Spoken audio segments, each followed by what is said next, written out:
reverse racism, and I cooked him. Yeah. He got cooked. Wow. He wanted to spew out his Irish side today. He was heavy on his Irish side today. I turned him medium rare because he rage quit. He didn't want to stay on the grill too much longer. So he's a little bit medium rare right now. He a little bloody, but he you kind of looking iffy in these streets too, Sharon. I can't lie though, because you was talking about, oh, nobody ain't built. No, I'm gonna say whatever I said, right? I'm gonna say this in your face behind your back. I did talk heavy behind your back, right? Damn. I talk heavy. You fell for it? Maybe for the eating, man. Hold on. Before you say what you said. Hold on, before you say what you said. Why are you falling for the Okie though? They are setting you up. They are setting you up to stay with the losing team. Why do you want to be a part of the losing team? I'm not talking about that. I'm just talking about how you be dropping me when Eating Man was up here, Sharon. When Eating Man was up here, I don't know. That was like last month, maybe last month, right? I have agreements with you. We're not talking about you and Eating Man. We talking about your hero getting his ass whooped. That's what we talking about. I ain't see that. I gotta watch it because I never seen A Young get cooked, but I gotta rewatch it and I gotta give you my assessment on that. I gotta watch that. I gotta watch it. Yeah, you gotta give me my flowers. Or you could just take those flowers and put it on, and you could give it to England because I cooked them that bad. R.I.P. to him. Not King Jeffrey Joe. Where your Halloween costume at? Hold on, Kel. Hey, Diva, was you able to see me beat him up? No, I came in at the very end, like right as he was going off and he left. Wow. And then Cell started talking and then he said something about dick sucking chat and then you left. Yeah, because now you're attacking the chat. Like it's like, all right, I guess we ain't really having a conversation no more, right? Like you just like, hey, we're gonna keep it on the panel.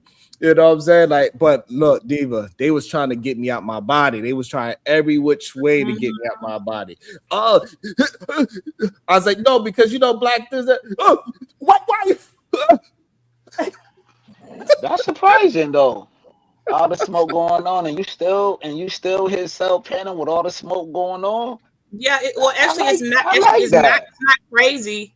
It's actually admirable because, like I said, when you're walking in and nobody up there is for you, you understand not one person is going to try to not only co-sign you, but have an ability to say, you know what, I don't really like BG, but what she said right there, I got it.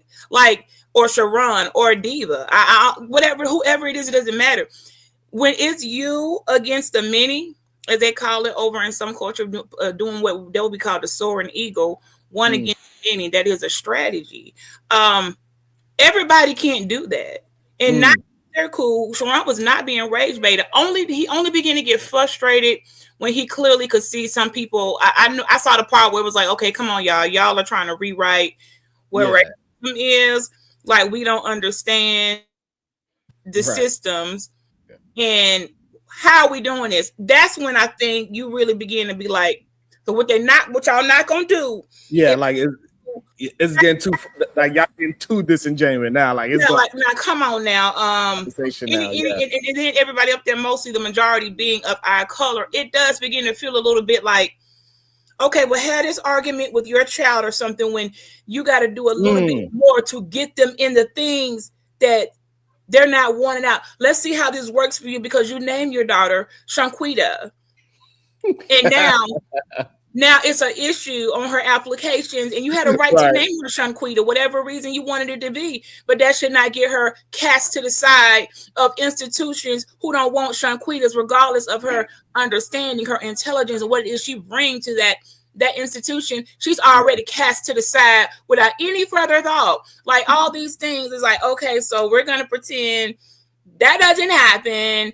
And we do not have we don't even have we have such a tiny percent of control of ownership. We're not talking about your basic black a Boost Mobile cell phone facility. We're talking about major global systems. Come on, y'all. Can we keep this? Also, Can we keep hold this on, like Kills. surface level? Give me 1 second, Kills. And Jabba, yeah, it happened like maybe like what 30 minutes ago. Hey Diva, is it your birthday suit day? Huh? Is it your B-day? No, it's not my birthday. Oh. Why? Who said it was my birthday? Oh, you trying to have him surprise? I know you somewhere around. Oh, okay. Yeah, it was a couple days ago. Oh, I'm upset. Happy birthday. Happy belated. Happy birthday to ya. Happy birthday to ya. Happy birthday. Come on, y'all. Happy birthday. It's your birthday. Hey. We're gonna party like it's your birthday. We're gonna sip a party like it's your birthday. And you know we're not doing it's your birthday. Hold on, Kel. Don't you see we celebrating? Because I knew it was close. I didn't know I missed it. I knew it was close. God damn it. Happy birthday, PH Diva. Thank you. I'm mad I didn't guess it right. Because I was like, damn, it was coming up. I thought you was gonna like say something that give me a little hint to say which, because I know it's around here. I'm like 2 days late. Yep. Damn it. I was close. It's that damn leap year. I thought you was getting on your plane. Hold on, yo. I just say this real quick, Palm Beach. I thought Sharon was going to get on his plane and go to like what David what's his name Dave Chappelle when he lost that. Let's get back to how you was talking shit about. I thought you was about to go to Africa. I did. I talked a whole lot of shit in these spaces about Sharon. Hold on, Kels. Sharon was going. Hold on, I Kels. thought Sharon was going to be a. Hold on, Kels. We need some straight and clear, concise. Understand that. What did you say? Go ahead. You're on mute, Kels. Oh, I thought you. Hold on. Yeah. No, you muted yourself. Wow. There you go. What is going on? Sir, I think you muted me, yo. You don't hate on me. Go. See, you hate on me. You know I talk crazy. You know I say whatever to you on this platform, Sharon. Hold on. What did you just hold on, Kels. So what? You went to another platform and you was just over there like I wasn't praying on your. I wasn't praying. Hold on. I was saying. Let me say it, PhD. Kels, let me finish asking you the question. What, you was around a bunch of cornballs, and so you said, "Hey, I want to be corny just like y'all." That's what happened. I ain't gonna call it like that.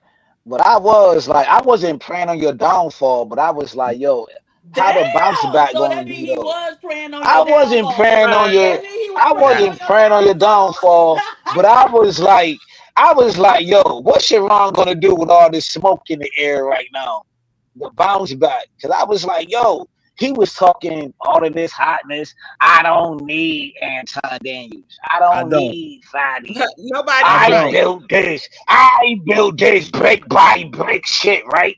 On that movie. What's that movie called? I built this brick by brick. I don't need nobody. No. And then in a couple of hours, I see Sharon on Fatty's show. I'm like, what the fuck going on over here? I'm like, is he going to? I said this verbatim. I said he went to Fatty for covering. Wow, that's what you thought? Yeah, I said it. It was a thought. And this is what I mean when you hate. I don't want to say the N word, but my brother. Kills, slow down. So this is why I'm saying you got to be careful hanging around cornballs, because you start to believe. I'm going by what you said verbatim. I'm over here every morning. Hold on. What I'm saying is that when you hang around cornballs, you start to do what cornballs do, right? They were saying all these negative things probably about me. He's like, oh, let me say some funny, corny things as well too. And then now you pile on, and then you realize, oh shit, they were the cornballs. They the ones that gotta have an echo chamber. They gotta have a whole panel saying, hey, let's dog pile on this man because I hate him. And they don't even know why they mad at me. They don't even know why. I get that, but on the flip side of that, you're supposed to be a man of standards. A man, I built this. You told Fatty that out his mouth when Fatty say, "Are you gonna come to the super panel, whatever, you was like, nah, man, nigga, I'll let you know. I'm gonna leave it up to the people, whatever. And then once whatever came out, then you went over there less than a couple of hours when everything came out. I thought you supposed to be like, nah, fuck that shit, bro. So I was like, nigga, that's some clown shit. Right. So nigga, stand on it. If you was able to stand on who you were as a man, I was mad. I was kind of mad though. If you was able to stand on who you are as a man, you'll probably have a good channel. But the problem is you too flip-floppy. And if you was able to stand on who you are as a person, you'd be able to go anywhere and you will be there. Anywhere I go, I bring me. So if I'm on Fatty Show, it's me that is there having a conversation. If I go to Cell and Raw Channel, it is me that is there. I don't have to flip-flop and act like I want to fit in with them or fit in with that side. I'm going to stand on my square. I stand my 10 toes down. Wherever I go, Let me be mad. Let me be mad, bro. Let me be mad. Because you know DS1, let me say a name. DS1 say that I doxed them, right? Or that I did some back in the day shit, right? Hold on. Fuck that. You're not hold on. I don't stand on my purpose. Hold on. I don't know who that person is. You're not bringing that to my it's all good. Right. So like I'm saying, is that like all those scary ass cornballs that you was hanging around with? They ain't coming here. You know why? Because they lame. They don't have no arguments. They can't stand on it. I only said it in 2 chats. Maybe 3. Hey, all right. Shit. He had all that time to talk, even he and say nothing. At least I told you, nigga. At least I told you. Thank These you. scary ass niggas like your homeboy eating man going around calling me this and calling me that, and you dropping me, and I can't even address this clown ass nigga because I don't say nothing that I can't say to you on this panel like I'm telling you right now. So he's a liar, bro. And you know why I do that. Okay. I'm not shook at you, man. Okay. You must. All right. Kills, I suggest that I know you got a channel, and if you got issues with E and all these people, go live, stir up your own, get that live going, and then all them know how you feel, because right now you're using his platform to address a recent situation. I don't use nobody. I'm letting you know where you're in error right now. You're deviating from a conversation that has nothing to do with your own personal grievance, my guy. So you did the same. Do you even know why you're up here, or did you just see a link and run up? And you did the same thing with Fatty. These are supposed to be here. So I'm just trying to figure out, do you understand? And you did the same. Kills, you make it very difficult to talk. I don't know why you did the same thing with Fatty. Hold on. Who? Hold on. Kills, I don't know why you think it's just okay to overtalk, and I don't know what moment you think you're gonna get by just screaming and yelling profanity. But we'd rather have a conversation than you try to be funny and try to be vulgar. If you can't have a conversation, it is okay. You just be on mute and you can hang out. But don't try to get a fake moment, because it's not going the way how you actually think it's going. I ain't trying to get no moment, bro. Okay, I ain't trying to get no moment out of y'all, man. All right, so now just pay attention to the conversation. We can build on there, because we see that your smoke with me, whatever you said on other panels, bullshit time. It's not real smoke. So I guess, Diva, you want me to go? I could pull up the stream and we could go through the nonsense he was saying, Diva. It was crazy. Yeah, let's do it. And I heard, did you see the Stephen A. Smith and Anton Daniels, Diva? No. Oh, okay. Because I wanted to know if it was good or not, and if it's something we could review. Because I know those two conservatives is probably. Who was on whose show? Anton on Stephen A. show? Anton was on Stephen A. show, yeah. Okay, interesting. Hey, look, all I know, I gotta start being more of a villain, Diva. I ain't a villain enough. I ain't on these necks enough. I gotta start applying more pressure. Hey, look, Diva. Anybody calling my name, I'm showing up. You say my name like the boogeyman, I'm being there. Not Candyman. I ain't playing with nobody all 2026. It is up. And if we can take it, they want to take it somewhere else, we can take it there too. I'm feeling good right now. Whoop that man ass. Let me see. Man, I did. Go ahead, Beachy. I was shocked. I was just waiting for the proper rebuttal and not understand. He was losing it. Come on, and like what is something? It's something else about you that's bothering. And I got nothing to do with the conversation. I don't care if you would have got out there and told them, it's going to be a nice spring. Aren't the flowers blooming? It could have been anything. He gonna go against what you're saying, and to the point of trying to make up stuff. Like it wasn't. It didn't. No one's buying that. And then when y'all let other people from other races sit there and gaslight you to looking bad, represent for yourself. It just don't hit right, because I'm in with this. Sharon was correct. You can be conservative and not like your and not go against your people. You don't have any. What are you doing there? You can be conservative and not have to. Why don't you hit the link and say the same thing, Beach? Why don't you hit the link and say the same thing? Kelso, you want to talk towards the conversation? Go ahead, but you don't need to talk at nobody and turn everything into art. That's what we mean by starting the moment. That's what it is, Sharon. Yes, add to the comment. Yes, add to the conversation. Yes, add to it. Not trying to find. No, I'm trying to give you some good advice to learn how to engage in a conversation instead of just talk at a conversation. Trying to give you some good advice. Sheesh. It's okay. I want y'all brothers to be better, goddammit.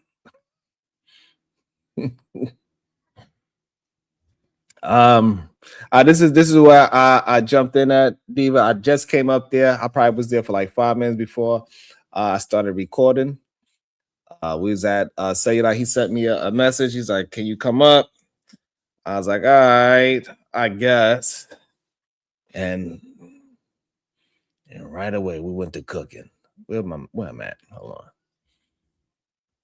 Be overly sensitive. I think we are reacting properly when we see somebody trying to play in our face. In this day and age, we see that we have to be a little bit more tactful, of course. But we understand that you cannot get away with the things that you got away with in the past. We just not allowing it to happen anymore.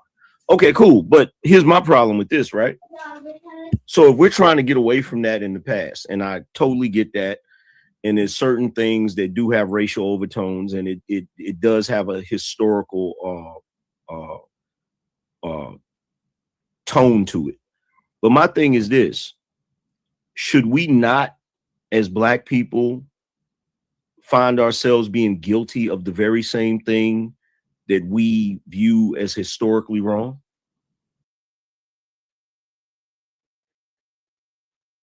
Anybody want to answer this question before? Let me go with Kills. Kills, you want to answer his question? I bet not. Welcome now you want me. Now you want to. All of that. He can replay the question back. He wasn't paying attention. No, I wasn't. I'm only paying attention. I'm only paying attention. Okay, it's all right.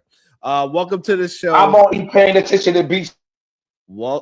Welcome to the show, E. the Man Williams. Good day, sir. How you doing? What's your thoughts? Did you see this craziness?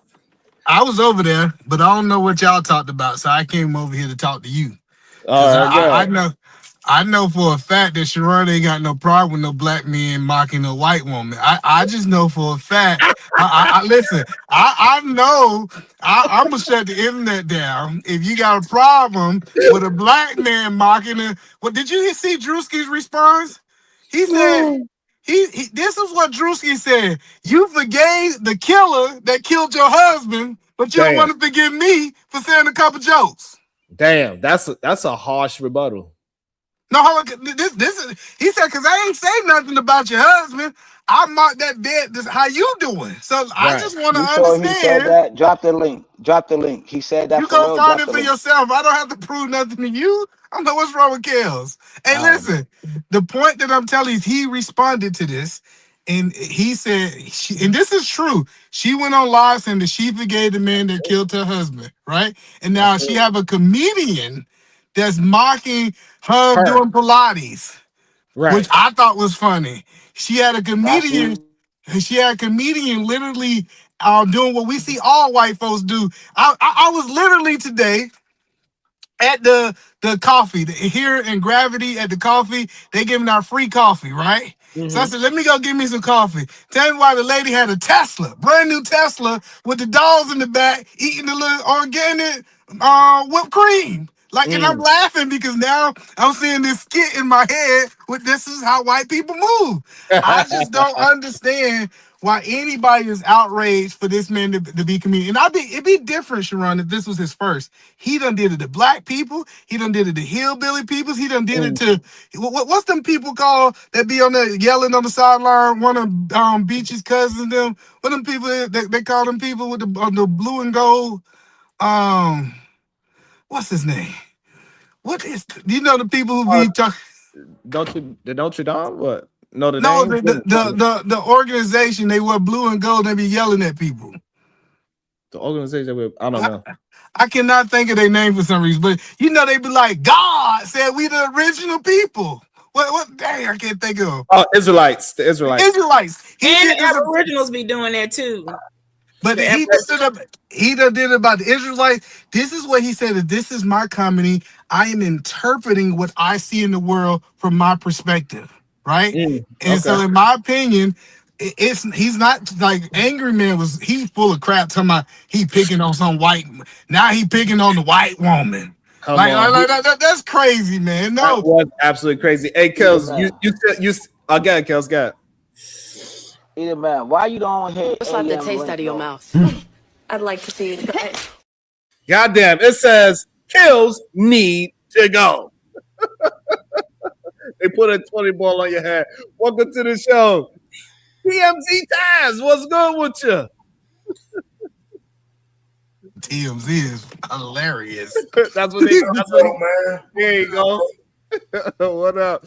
Hey, man, this thing is kind of crazy that Angry Man was really trying to fight for this white woman and white conservatism. Clearly, either man had a problem with him. I just cooked him up. Roy B cooked him up. Man, Taz, I made that man so upset. He started talking about my wife. He called me stupid. He went crazy, man. And I ain't even flinch. I ain't even bat an eye. He did that for real? For real? Yes. I gotta go back and watch this. I ain't come to do all that, but I did come to push back a little bit. All right, let's do it. Because here's my issue. I'm tired of seeing black men jump out here, put on a dress, put on a whole blonde wig. You done painted yourself white, turned yourself into a woman, jumped on camera, and now we gonna laugh with you? Hey, that's a funny. Different topic. Yeah, it was funny to me. It might not be funny to nobody else, but like I've laughed at Big Mama when Martin Lawrence was in the dress. Now, as I'm saying that men should be in the dress, no, but it was funny. Big Mama was funny. Mrs. Doubtfire was funny. Guess what? White chicks. It was Tyler funny Perry? To me. Tyler Perry? Tyler Perry's funny. Medea. Now, are y'all aware? I don't know if y'all follow Twitter a lot because that's where everything starts with Twitter and how they're running that meme now. The white people have gotten mad. Now they say, oh, okay, so we can do a blackface then. So game on. So now they're trying to counteract. Drewski's skit wasn't done distasteful. It wasn't done that way. Now so just watch and see. They're about to do their versions and they're about to be doing black faces because that's how they feel like they got to one up or get back. And it wasn't even meant that it wasn't supposed to be like that. They just want an excuse to come out and do some racist. It's definitely I'm cool with it. Let me say, I know everybody disagree. And I also want to address what Taz says about dress. I don't think it's cool for black men to be putting on dresses and acting like a woman at all if you are a straight man. If you are in that community, hey, do whatever you need to do. I don't even actually care if it was funny or not because I didn't actually watch it. As soon as I seen who he was playing, I didn't actually want to watch it because of what Taz said. I don't really enjoy those type of things. But for the people on the other side saying that Drewski is now a racist for playing in whiteface is absolutely insane when he's a comedian, in my opinion. Yeah, I get that. I get what you're saying. First of all, I found out about Drewski, and when Drewski been hollering at studs, he said he like a stud, right? I don't know why we think he like women, but I don't know what he like. Let me say that, right? But he purposely go after studs. He said he like a woman that's dressed like a man, and that's his cup of tea. So I have already compartmentalized that that's not no straight man, or he's not moving like no straight man, because that's not how straight men move, in my opinion, trying to go after studs and only studs. Now, let's be clear. He had a whole TV show about that. So I understand, like Tyler Perry's a good example. I don't think Tyler Perry's straight, right? I think he gay. So when gay men are doing these things, that's part of what they do. You gotta understand, Taz. Like you almost like we trying to paint this picture that he's a straight man. Yeah, I assumed he was. I don't know of him to be anything other than straight. So if he's not, then that makes more sense. But I don't know. Again, I'm more about the conversation about the imagery, and I think we can be funny without being in dresses and turning ourselves white and mimicking women. You know what I'm saying? I do think we have to find. Say it again, PhD. He was wearing a pantsuit, not a dress. Yeah, it's all the same though. If you mimicking a woman and painting your face to be a woman and putting on a blonde wig and pretending to be a woman, it's all the same. And again, if there's no standard, then there's no standard. I just don't like that type of stuff because again, it goes back to the conversation that was being held 15 years ago when I first got online. The effemination of the black man, and the black man got to wear a dress to be in a Hollywood movie, and it was part of this whole woke movement to, waking black men up to not, put on dresses and all of that. So, you know what I'm saying? If we just right back here with people laughing and giggling at it, okay, so be it. You know what I'm saying? Like, I'm just saying that was, there used to be a so-called conversation or standard around it. Well, but that's what I'm saying. Everybody didn't have a dress on. Cat Williams, not Cat. Hold on. No, not Cat. Not Cat. Well, I didn't mean to say Cat Williams. Kevin Hart. I think we saw him in a dress. We don't seen. Matter of fact, I think the people who haven't been in a dress is easier to count than the people who have been in a dress. And I get the point that y'all saying, but when I looked at it, I thought it was funny. Okay. Like when he was kind of displaying about what white women do, like I said, organic dog food stuff, right? Like that stuff was funny. The sliding boards and she almost getting ready to fall. That stuff was funny. But I also thought that it was funny when he made the comment about the pastor. Like I'm not like that's the point is I think that he have a certain lane. And let me be clear. I also thought it was funny when Dave Chappelle was talking about that group of people that start with a T. Like, so I'm just saying that when I see these things, just because somebody offended, doesn't mean that it's funny. Not funny to me. Okay. Let me also welcome into the show. If Taz don't want to respond, let me welcome into the show. Mont, good day, Mont. What part of the conversation you want to join in on? What up, y'all? I literally just got here, so I heard what Edaman was just talking about, like something about Drewski, kind of putting on the liking studs or whatever. I don't find Drewski I don't think he even seemed gay to me. He seemed like a comedian, so I don't think he seemed gay at all. Do you think it's okay for black male comedians to put on dresses? How do you feel about that? If it's funny, it's funny. I don't have a problem with that. I know today we a little bit more sensitive to it, but Martin did it. We never looked at Martin no way. Martin one of my favorites. And he was Shanae. He did all that. He did it beautifully. So I don't know. Yeah, but see, okay, so we got Wanda when we were watching Martin, Jamie Foxx too. That was old school, Wanda. Because some of that though, we would say is funny, but there's also another context to funny that I guess has been forgotten. Funny also meant broken wrist. Funny also meant, funny. You know what I'm saying? So like I get y'all keep saying it was funny. Yeah, it was funny, right? Yeah, right. Because he's a funny dude, right? Funny. But like, you know what I'm saying? This is, you know what I'm saying? So I don't know, man. I'm just saying at some point, again, if we just saying forget the black male image and whatnot, cool. But I thought masculinity meant not trying to mimic women. Well, I think Taz, what these actors do don't prove my masculinity. Like my image as masculinity, this is so important because Hollywood been doing weird stuff for a long time. We ain't gonna act like 2026 now they being weird. They have been putting out an image forever, and I don't think they gonna stop doing it. So what we need to start saying is that's Hollywood, and us normal people do different things. But Yeah, Taz, because that's the point. Taz, Right, was, but I would think that I want because Mont again, I want Mont to get a chance. He wants to respond as well. So after Taz go, Mont, and then I believe Edelman want to respond as well. Yeah. Yeah, because I don't think that what you're saying is like something crazy, and I don't think we're measuring each other's masculinity, but in terms of a greater conversation. Again, when I came on the social media, that greater conversation was black men shouldn't have to lower themselves or emasculate themselves to move further into the comedy industry or anything else. What you see now is an acceptance of that. And I'm just saying it's different than what it was 10, 15 years ago. They would say, black men were saying, nah, fam, we ain't dressing up like no women, especially not no white women. Like, what are we doing? We're now saying that's funny.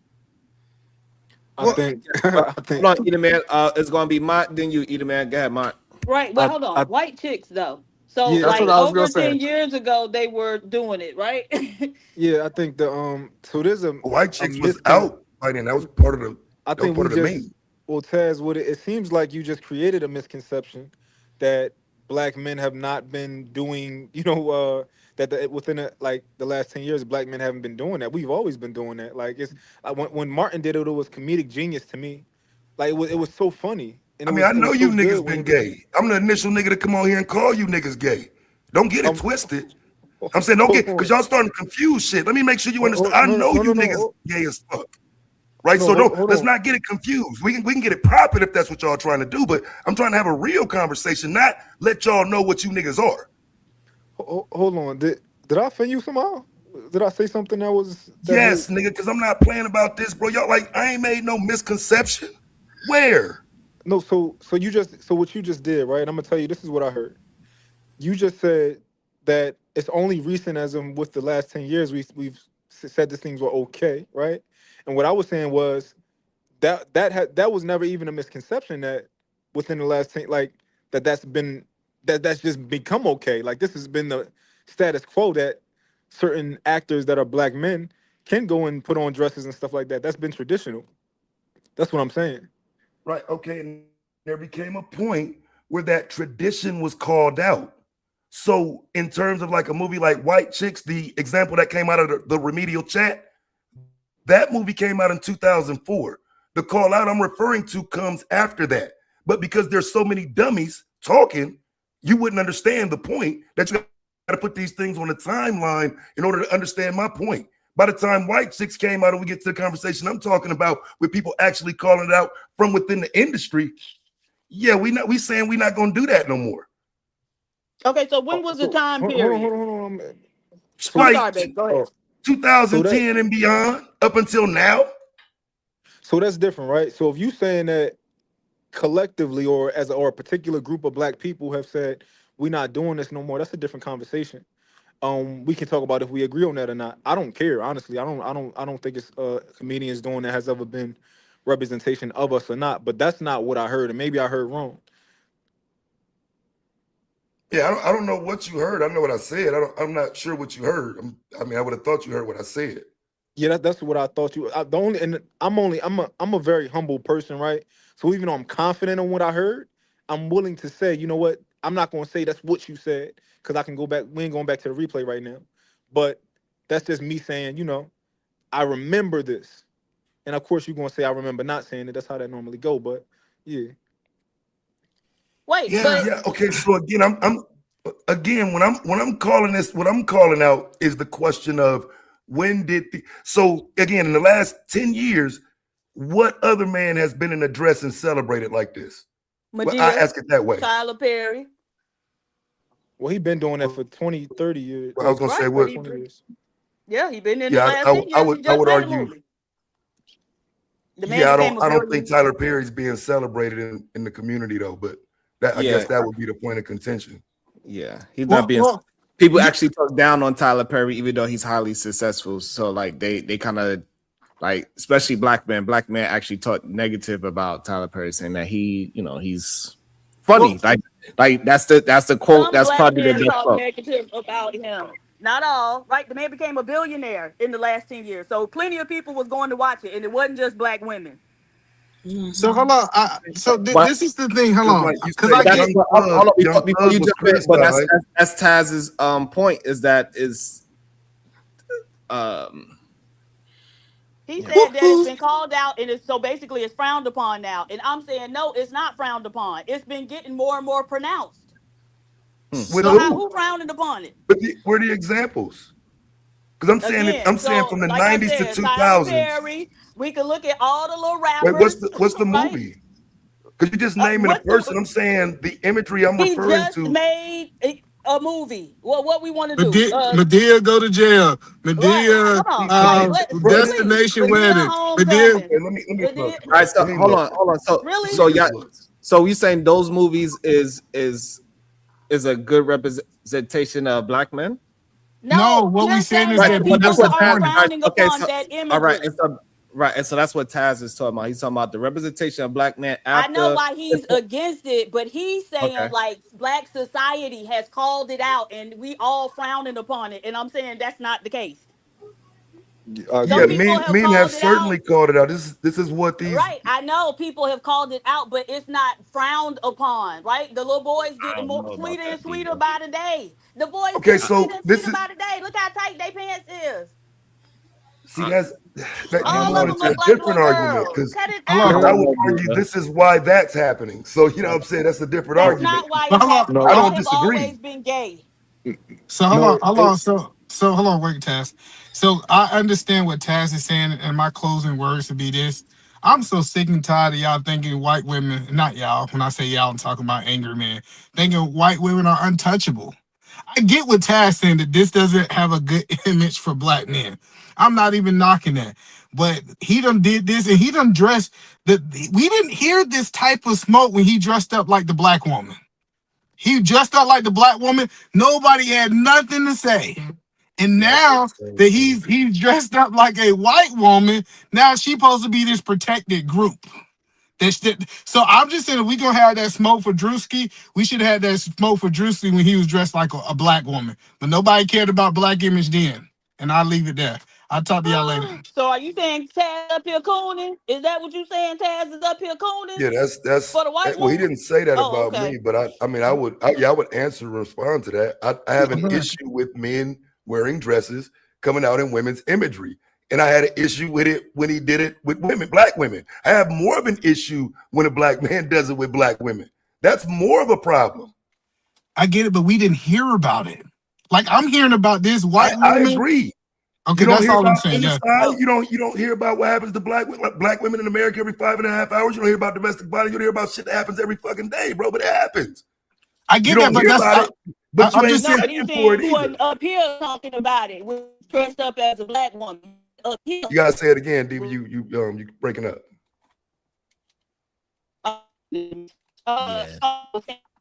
You sound like a robot. Yeah, she's so Taz. Like, hold on. We can't hear. She gotta go out. Hold on. Yeah. But he wanna bring it up now and have the conversation now, and I think that is also fair as well. Say, hey, like, is this gonna be okay moving forward that black men promoting other black men? Well, no, listen. Feminine characteristics and imagery on screen. Hold on, but no, this ain't against Taz. Taz got the right to feel here. I did not hear angry man talking about when he dressed up like a black woman. That's the point that I'm saying. The bigger issue. No, Taz understand that, but that's why Taz came up to bring up his he wanted to have that argument. He wanted to see if it's okay now that he understands that this is his argument that he is bringing up. This is a separate argument from anybody else on the internet. This is Taz's concern. I didn't see the angry man thing for real. He didn't see the review. Okay, he don't care about none of that stuff. Okay, this is what I'm saying is black men cannot stop gay people from being in the community. It's impossible for them. We can have straight men can have a problem with it. They can get on YouTube and talk about it. You know what I learned about these gay dudes? They're gonna do what they want to do. It's nothing we can do to stop it. Also Edom Man, but he's not coming out as a gay man. He has girlfriends and all that. Yeah, because I'm not crossing over into anything about that community. That's really extending the conversation. I'm more so just talking about the imagery was my pushback. I'm saying, but he is on record saying that he want women that got strap-ons. Okay, Like, that's fine. But what is your thought on the imagery? You okay with black men being the image of a female? Yeah, I think that gay people gonna be around. They gonna go outside, and us straight people cannot stop it from happening. Okay, like we can't stop it. Okay, perfect. And yes, Alawan, you can hit the link. Anybody that want to hit the link, you can join the conversation before we get to the super chats. I know Mont was trying to jump in there. Mont, do you have a problem with the black male image as a female? I think that if I felt like the black male image was being compromised, yes, I would. However, I don't think that this is compromising the black male image at all. I think that when this happens, which is rarely, most comedians don't do this, right? It's rare that a comedian does this, but I think that it's extremely funny, and I think we all can laugh about it. And I think that none of us think twice. We don't take it serious. It don't make our kids more like, oh, maybe we should put on a dress. I don't think it does none of that. I think that it's a comedian being a comedian. So I don't think that it has any. I think that we over. I don't know if it comes from like. I doubt it. It might not come from homophobia or something like that. But we making a. I think we making too much of this. Okay. I like that. Just about everybody up here is on Instagram, right? Just about. Say it again. Everybody up here is just about on Instagram, probably or not. So y'all notice in these reels with Instagram, y'all notice the men that'll play the mama. Y'all don't notice that when they put on the bonnets and they're playing us as women, and it'll be something. I haven't seen it. So no one sees the real plenty of time. Yes, I've seen it. Okay, Diva. Okay, I'm about to say, y'all not gonna make me look crazy. They do simple reels with a belt, and they'll say, it'll be something like when your mama walking around the house all day looking for stress, and the guy got on the road in a bonnet imitating his mama walking around looking for stress, or her talking to the kid over homework, and I can tell that's a heterosexual man. He's just projecting what some of us look like sometimes, or our mamas. And they be funny, and they're legit, and they're not gay men, and it's just. So, Beachy, I got a question for you. They just make a bonnet on and some glasses and a robe, and it's funny. Beachy, so do you have an issue with black men portraying themselves as women for a black man image? Do you have an issue with it? Not in comedy, not at all. It's entertainment, and I mean, I don't think anybody had a problem with men. So is this a black thing, or is this a? No, it's not a black thing, and that's why I want to get in that. I'm like, I was going to say, because then I put in the comments. So in the when they started this arts, women weren't even allowed to play women parts. Yeah, I do know the men played all the parts, and they played the woman, the king, the girl, the princess. They just were spectators. They dressed up as women and played those parts, and those men weren't considered gay or looked at any other way. They put on this gaudy makeup and gaudy wigs, and they played the part. Asian culture did it too with their theater. Everyone did this since the beginning of plays. So why is it so outrageous and abominable that a black man is doing what's always been done on plays, and they're just playing a part? You know, when we couldn't do it. I mean, yes, we can do it now. We have rights to be in cinema and arts and plays and theater, but when it just had to be all men on the stage, nobody gave a second thought about, well, what's going on there? And they would do all type of acts. Some of it would get grungy and raunchy. So I'm gonna leave that there. No, because we are the standard. Hold on. I know Piers Diva want to jump in.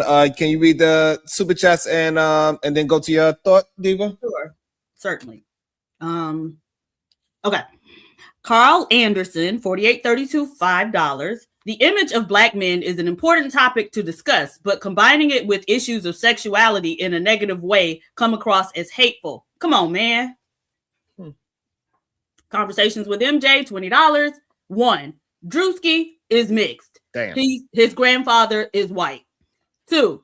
He never said white women. He said conservative women. So liberal was code for black men. Now to Taz's point, I get it, but that's for men to decide. The Real Prism XO, $10.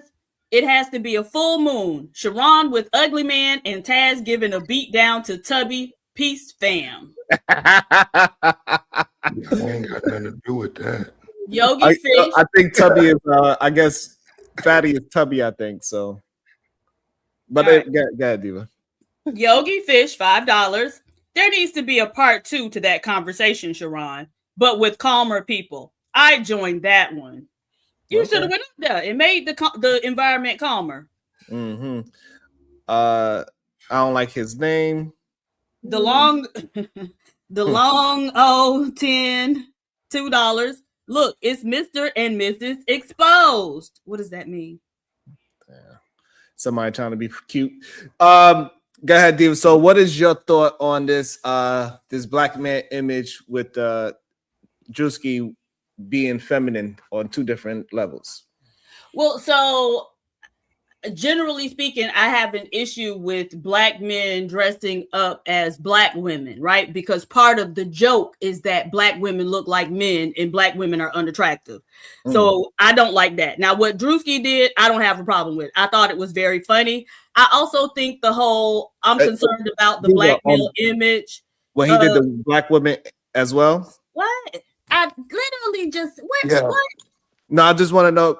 So I just want to make sure it's clear because I know you said you have a problem with it, but so you had a problem. And I said I thought it was funny when he did the white woman. I don't have a problem with that. Okay, that's what I want to clear up. You don't listen to me when I talk. Shut the fuck up, my God.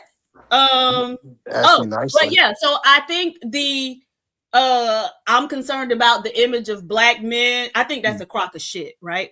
Because you would have to be in a constant state of rage, or you would constantly be at work, right? Because the biggest platform that black men have, they get up, climb up to the top of it and shout out to the world that they're degenerates, right? So if we're concerned about the male image, then you need to be right behind C. Dolores Tucker, rest her soul, trying to put an end to all this negative rap music that's ruining the image of black men, right? So we can start there.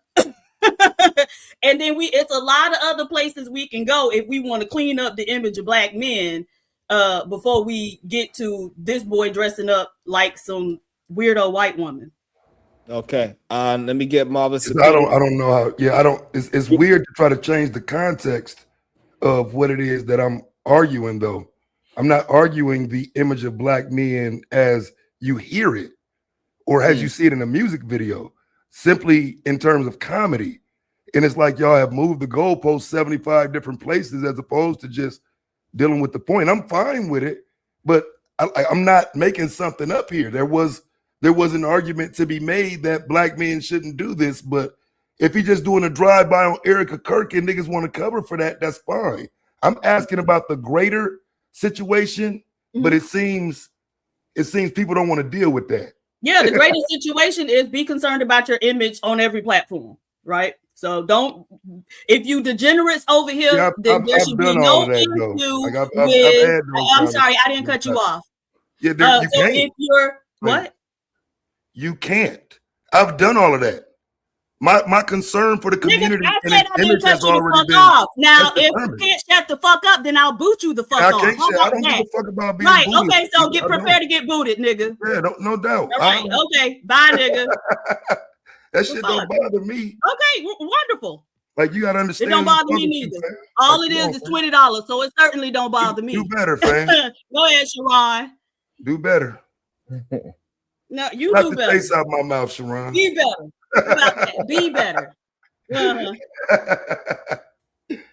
Yeah. We can't be better with fake ass people one day saying black men's image, then the next day they tell them to go dress up like women. Who's so worried about? I mean, I can't help it. You can't say you're a hypocrite, dog. I just don't care enough. Go ahead and tell everybody that you hate yourself and you hate everybody. Right. Shut the fuck up in 2026. It says Banuko. That's how you spelled this. So I'm gonna read it how you spelled it. I'm gonna read it how you spelled it. You some so Taz got 15 minutes. It's $20 on Taz right now.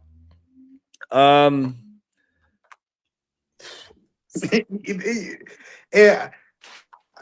Like I kind of get what Taz is saying because I understand what he talk about on YouTube. But when I hear about people talking about the black image and they talk about black women, for all day on YouTube, it don't make no sense to me. Like, it's almost like, do you really care about the black image, or you just want to cake for this white woman?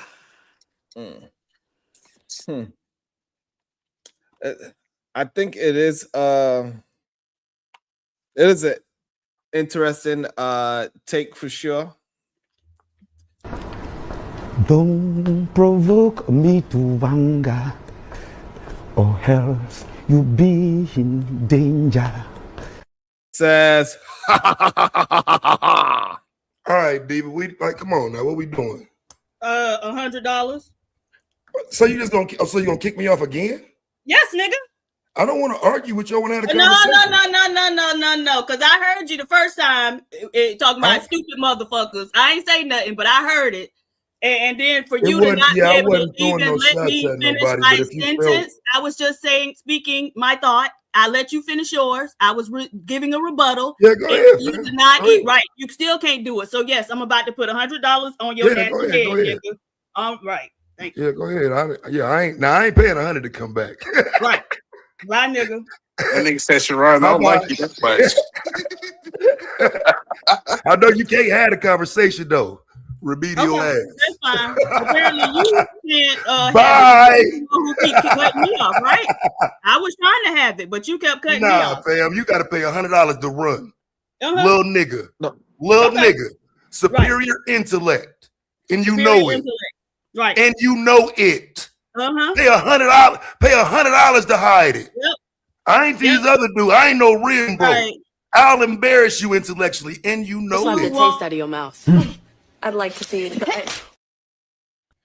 Look like she didn't embarrass you financially. Right. I thought I was muted. Oh, sorry. My bad. I thought I was muted. You know what's extremely interesting about this? No, damn well you wasn't muted. And it says, you know what's extremely interesting about this, Sharon? Hold on, before you tell you what's interesting, because it's over $50, you gotta scrape the ground.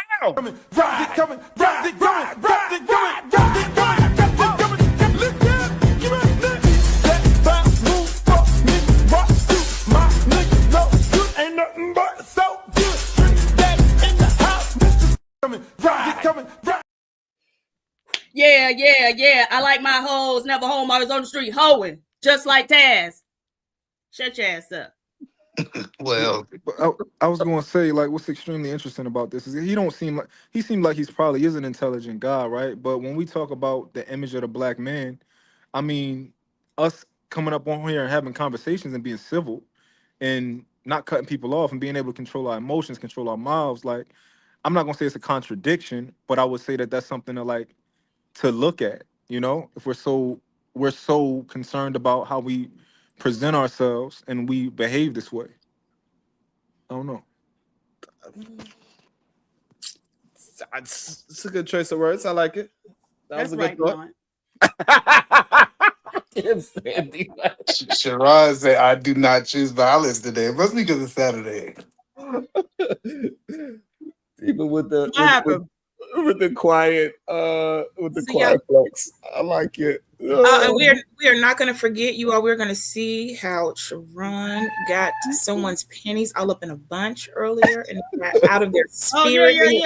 They had an outer body experience, all because Sharon just would not be moved. He wasn't, you're looking at people in the face and they really looking at you like it's not working. And so you start throwing tantrums. I mean, grown men throwing tantrums. Come on, always do that though. I would think we start learning a better way to move. There was one time on YouTube, I always would do something, but over a period of time, we mature in our behavior. We don't, But Beachy, if you name yourself the angry man, you got to be angry. What you say? If you name yourself the angry man, you got to be angry. Then he won't be the angry man anymore. All right. Also, let me welcome into the show somebody that was on the panel and he didn't get a chance to address me. And let's see if he can address me now that we are a lot calmer. Welcome to the show. Alawan, what was your disagree with me? So we could try to hash it out now because clearly I couldn't do it on that show. Yeah, no, I was gonna say I was trying to be civil with you and talk to you. They were into the racist thing, but I mean, I'm kind of now deep in touch with this whole Drewski thing that's going on. I don't really pay attention to a lot of social clout people. But to be fair, I mean, the only thing that I see wrong with it, and this is kind of like the double standard thing that I see, is the factor that he did like a white face. Technically, if we're gonna be honest about it, if a white person would do the black face, we've seen the controversies that transcribe from all that. So I mean, that's the only thing I see a problem with it. But I mean, as far as comedy goes, anything's allowed in comedy. Even in ancient times and even in kingdoms and monarchs and everything, the jester was the only one to poke fun at the king. So when Robert comedy Downey, is the only thing. When Robert Downey Jr. did it in comedy, was it a bunch of backlash towards him? There should, well, at the time there wasn't, but then when the times changed, yes, there was backlash. So therefore, it's no double standard, right? So if it's actually comedy and you are trying to, and it's actually written in a funny manner, people look at it at its face value. So when we talk about blackface, we know majority of white people that do it, they are not doing it towards comedy. Would you agree to that? Yeah, I mean, you can use it in malicious ways either way, 110%. No, so I want you to understand. Hello, I just want to make sure you understood what he said. If somebody was doing it in comedy, pretty sure it'd be let go. But if somebody's doing it to be racist, that's typically when somebody, quote unquote, will have pushback for it. Can you respect that? Oh, 110%. I don't agree with you on that one. Yeah, wait, you guys keep is he aware, Mr. Alwine, you are real the origins of blackface? Nothing about that was done to be comedic. That's why you let him answer. So okay, so you're saying that what Drewski did is equivalent to blackface, right? Slightly, yes. Well, okay, so explain that to us. What's the slightly? How is it slightly related? Well, I mean, Slightly he is an African American male, correct? Well, he's a mixed race male, actually.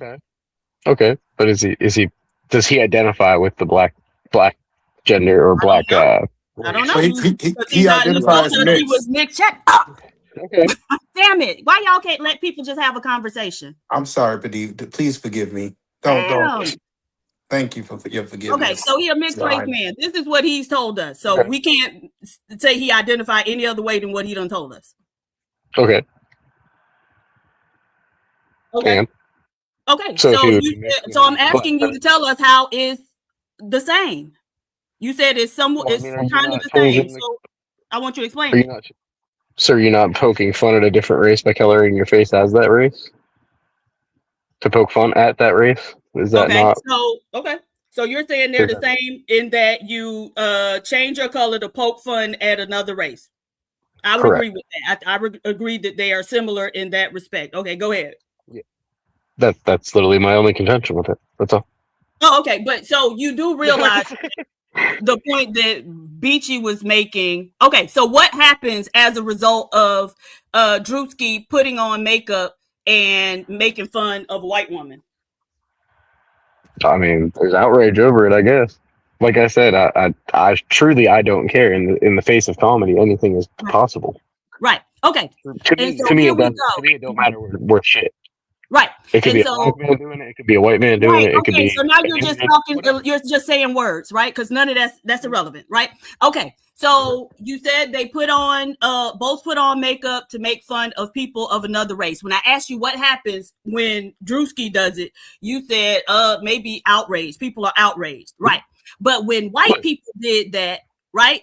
Outrage wasn't the result.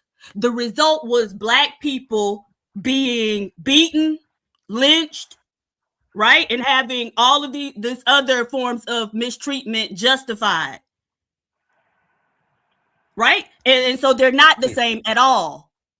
So we're not relating it to the comedy aspect, or we're relating it more to the traditional aspect. Well, because I'm relating it only to comedy. Right? No, but if we're saying that what he's doing is the equivalent of blackface, comes with all of that. It wasn't just comedy, right? Blackface wasn't just let me go make people laugh and everybody go home and have a safe night. That wasn't what happened. And the racism that's attached to it, you cannot separate that from it. You can't just tease apart the comedy. The racism was the comedy. Okay. Right. And so in that way, they are in no shape, form, or fashion similar, because nothing's going to happen to Erica Kirk or white women as a result of Drewski putting on makeup and poking fun of her. Yeah, I mean, like I said, I'm relating it solely. That's what I'm saying. They're not the same, right? Because they don't have the same impact, right? Okay. They all have a similar impact. No, they don't have the same impact. No, they don't. Okay, let me double down. Alwine, sir, listen. Respectfully, do you understand that the blackface? Hold on 1 second. So, Alwine, are you just complaining just to complain? Because it don't sound like I'm not complaining at all. I actually have an argument anymore. No, I truly don't care about that. Like, as far as, like I said, I don't care who paints their face any color. All right, so hold on so you don't actually have an argument? No, I didn't have an argument with you over at the other side when we were talking about racism and you were talking about the institutional powers and we were having a different conversation. I was trying to have an intelligent conversation with you in regards to that fact. But I didn't want to derail your panel that you have already going on about the Drewski stuff. So like I said, I didn't want to intrude and mess up your panel or mess up your flow or anything with changing the topic completely. Respectfully. Crazy. Well, I want to leave with a little bit of history understanding. I went back before segregation and things of that. During that time, they even made. Hold on, Alwine. They made black people even darken our skin tone because some of us were too light for them, and they had us as entertainers darken our skin tone just to perform or play saxes, play the band and jazz band for a long time until we finally said, keep your money. We're not making our skin darker because you all are noticing that we have different shades and we glow, and someone complained and said they look too light, and it made the whiter individuals or Caucasians uncomfortable. And so they forced even us to put on darker makeup to darken our skin tone. So we're not going to act like the shoe polish effect and what was done in any type of comedic and tasteful manner. It was meant to oppress on us on our already brown skin and even darken it beyond the level of even the darkness that it is. So let's not pretend they're the same. We're not doing Drewski. Don't do that. I'm glad you came in for another reason, but let's not pretend they're the same. You're not going to do that. They're nothing close to the same. Yeah, but I'm not respectfully, I'm not relating it to the historical factors. I'm looking at it from a comedic and an art form standard. Like whenever Sharon brought up. But so hold on, but you doing that is disingenuous because that's not the reference of saying that they are not outraged for a black person, but they'll be outraged for a white person. The reason why they'd be outraged for a white person is because it means something different. That's the reason why. It's not just the comedy, because the comedy is being racist when a white person do it. That's the comedy. That's the huge difference. But I just want to ask you a question, sir. Hold on, E, because I want to get MJ in there as well. Because I think he's conceding, but he don't want to just actually concede. It's like it's a weird concession that he's doing. I'm 110% conceded with you. I didn't disagree with you on the fact that the historical blackface painting and the racial factor of it wasn't something to be outraged over or to not be outraged over. What I'm saying was I'm looking at it retrospectively solely just through the lens of the performing arts. I'm not linking it to the historical racist fashion. Right, and that's your mistake, because why is it a mistake though? Because when they do it, that is what's make it funny. Is that it is racist. Funny. If it's funny for Drewski to do it with whiteface, and if it's funny for Robert Downey Jr. to do it during Tropic Thunder, so what's the problem? It's comedy. That's where I'm coming into it with when you're relating it to the historical racial factor. Mm-hmm. If Robert Downey Jr. didn't catch no slack in Tropic Thunder, we all agree Tropic Thunder was one of the funniest fucking movies in the world. Apologies for the language. Mm-hmm. What is the matter with the performing arts? If it's an art performance, why are we still tying it back to such a hateful rhetoric? Why don't we embrace you all are hateful? You're still hateful. We still go tie it to that because you all are still very, very hateful. Have I been hateful to you at all? I don't care. I said you all, right? So that's a generalization. Okay. So whether you are or aren't is irrelevant. It's immaterial. But excuse me, if I would do that same thing and point that back towards you all as far as being black, would that not be racist in my part? Or what is it allowed to be White, racist on you're your part? acting like white and black people are equivalent. We are not. Right, We yeah, have never They are. acted the same. No, we don't act In the same, right? 2026 they are. So we can say In black 2026, power you and black 100% are. pride, and it have nothing to do with you. When y'all start saying white Correct. power and white pride, y'all going to bash other people who don't look like you in the head. We're not the same. You all are That's a animals. completely different argument. No. No, I'm it's- saying So you're telling we me the don't Black behave Lives the Matter same. protest So didn't- to act like us, but in behaving the same has the same outcome or impact is ridiculous, It right? is ridiculous. And you being willfully stupid.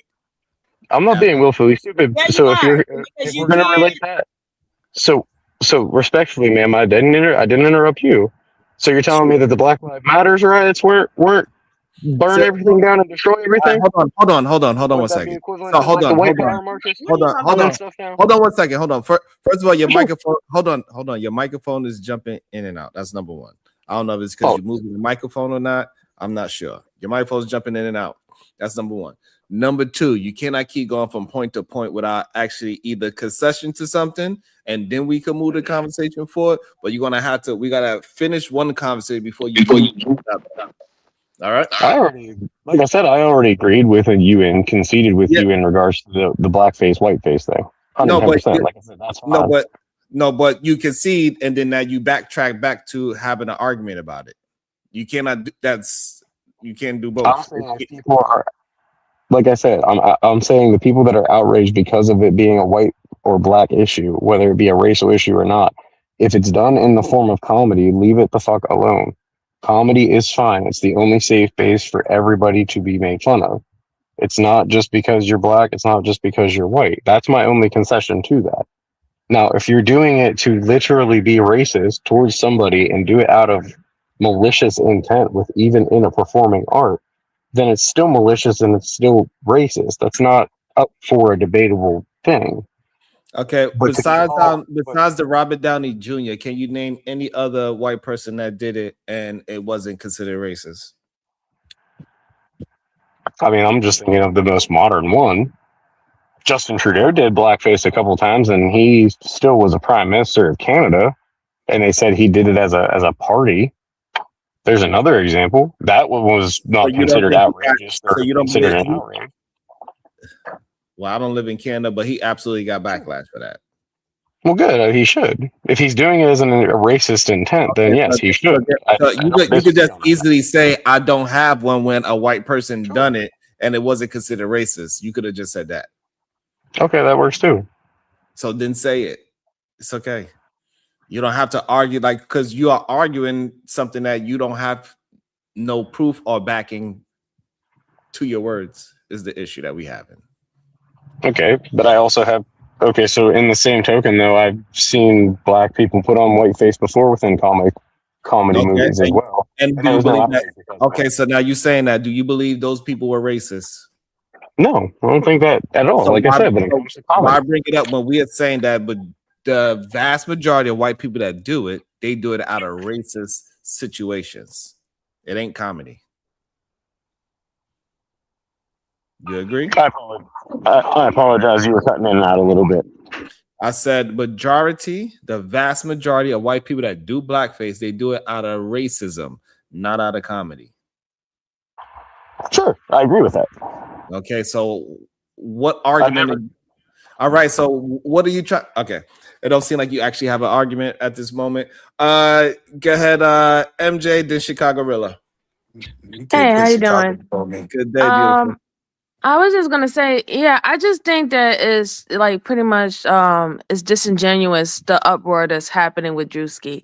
He did not say white women. He literally said conservative women. I didn't know that only white women was conservative. I thought there were black conservatives, Hispanic conservatives, Asian conservatives, you name it, right? So he was pretty much making, I guess, a parody of how these conservative women portray that they're for the kids and this is bad and we don't want war and all this stuff like that. And then pretty much seeing their actions don't align with that. They're supposed to be conservative, right? But then you have fireworks on a panel and this is supposed to be like a mourning of your husband and things of that sort, right? So that's what he was making a parody of, right? He wasn't making a parody of her being a white woman. And on top of that, I don't find what he did was racist because he wasn't making a blank collective statement on white women or how white women act.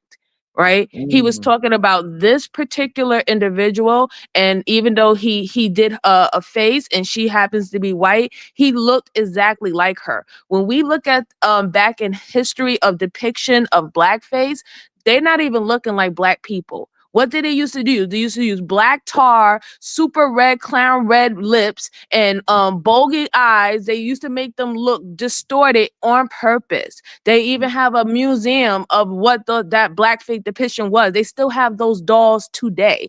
So we cannot equate the same situation of what he did. I just think that they're using this as a way to pull out the quote unquote, well, like how they like to say, y'all want to pull out the black card or the racism card. This is them way of doing it because the conservatives are upset that somebody decided to poke and pick jabs at them, something that they have done to plethora of people throughout the past years. Now they don't like that is on the other side, that someone can actually, who doesn't have a problem, who's not fearful of backlash or losing support, financial support and everything, because he built whatever he got on his own. So nobody owes him, right? Nobody owns him. They can't take his money or his fan base away from them. And they're upset about that. I'll drop the mic. Great. Welcome to the show, Chicago Gorilla. What's your thoughts? Man, I was trying to stay in the clouds, man. Eater Man still up here? Yeah, he is. Man, his birthday bash went a weekend, man. You better get off this panel and go celebrate your baby some more, man. What's wrong with you? That doggone She taking a nap, nigga. She taking it. She ice cream wasted. You got an ice cream wasted? We took her to Chuck E. Cheese today, and she That's balled. what's up, man. She balled out. So when she go take a nap, I get some time because she gonna recharge. No, that's what's up, man. Please send a happy birthday and all that for me and my little boo thing over here, man. For sure. Hey, man, I'm just hoping we could deal in the real world. You know, the idea that we keep trying. I think Diva was saying that earlier. Like we trying to equate things. This equals that. No, it does not. It don't. There's a huge distinction between blackface and whiteface. Any idea that we were trying to make it seem like they both equal to so, and I think Diva asked the question, and fam, I don't know if he's still up here, and I don't know his color or whatever. I just find it interesting when we just try and make it seem like we all equal and everything is fair and this meritocracy exists. No, we know the ramifications of blackface and what that produced. Does anybody know who D.W. Griffith is and the film that he produced that was shown in the White House? Yes. Does anybody know what the fallout from that film was? Yeah. Right? You understand what I'm saying, Diva? And that was blackface. That was. Right? How they were depicting us and how we would act if we were elected to Congress and how we would act if we had access to their women and all these things. Yo, that was the propaganda, right? That unleashed fury on Negroes for decades. To this day. So yeah, listen, if you want to say it's a double standard, then it is. And I'm cool with that. But ain't no way you're gonna convince me that Eddie Murphy portraying a Jewish man in Coming to America, or portraying that white man on the SNL skit in the 80s. Ain't no way you're gonna convince me that Jamie Kennedy doing a black judge in blackface is the same thing and holds the same comedic value.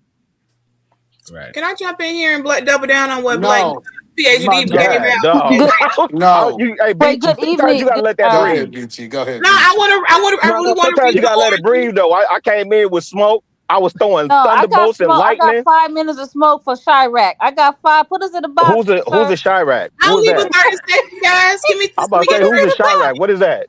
That nigga from Chicago. That's what that means, right? No, absolutely not, sir. Put me and Rilla in the box. Absolutely not. I'm from Poughkeepsie. Put us in the box. Right outside of Chirac's. I'm from Schenectady then. So I got smoke for you, Rilla. Okay, go for it. 5 minutes, right? Okay. You say Drewski not the new Dave Chappelle. So what's the difference between 1000%. Drewski and Dave Chappelle? Dave Chappelle did R. Kelly skit was hilarious. Yeah. It's the same sentiment. So why isn't Drewski or 2026 Dave Chappelle? You man, because I'm sniping at y'all newfound goat. I mean, listen, I personally don't find Drewski's comedy, like I don't find it funny at all, right? Like, so you for old me, nigga. What?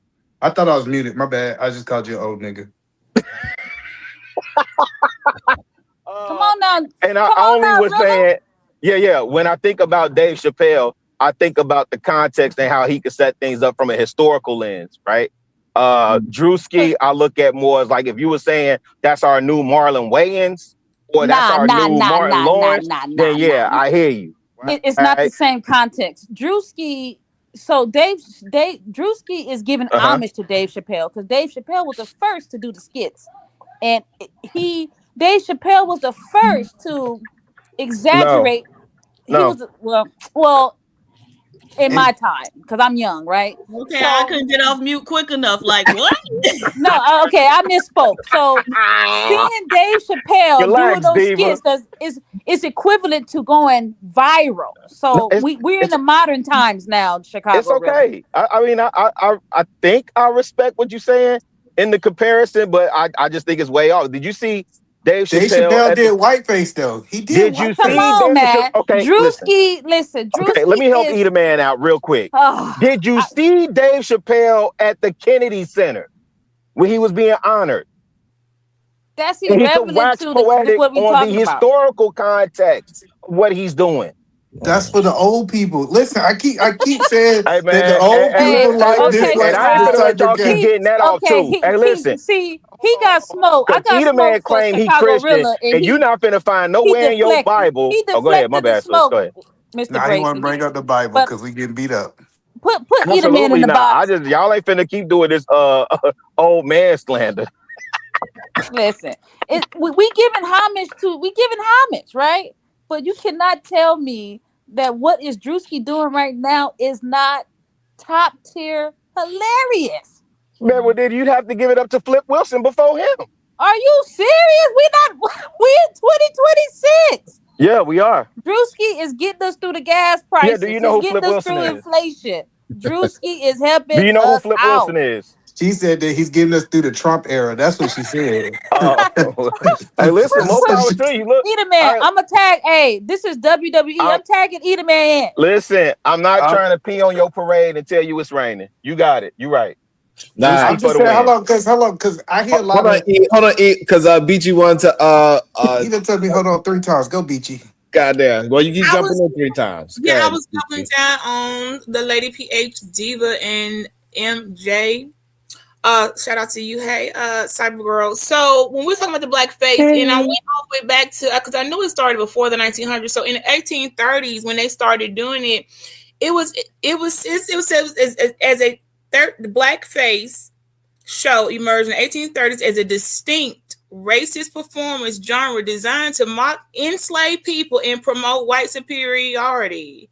And that's from the National Museum of Everybody, including the History Channel. That's not to be, you can't dispute that. The origins of it, they made us that we were evils and demons, and they started there with it. Then the Europeans picked it up in the early 1900s and put it on their stages. And they, just like Diva MJ was saying, they used burnt cork and shoe polish to exaggerate the darkened skin, exaggerate the features, stereotypical creatures.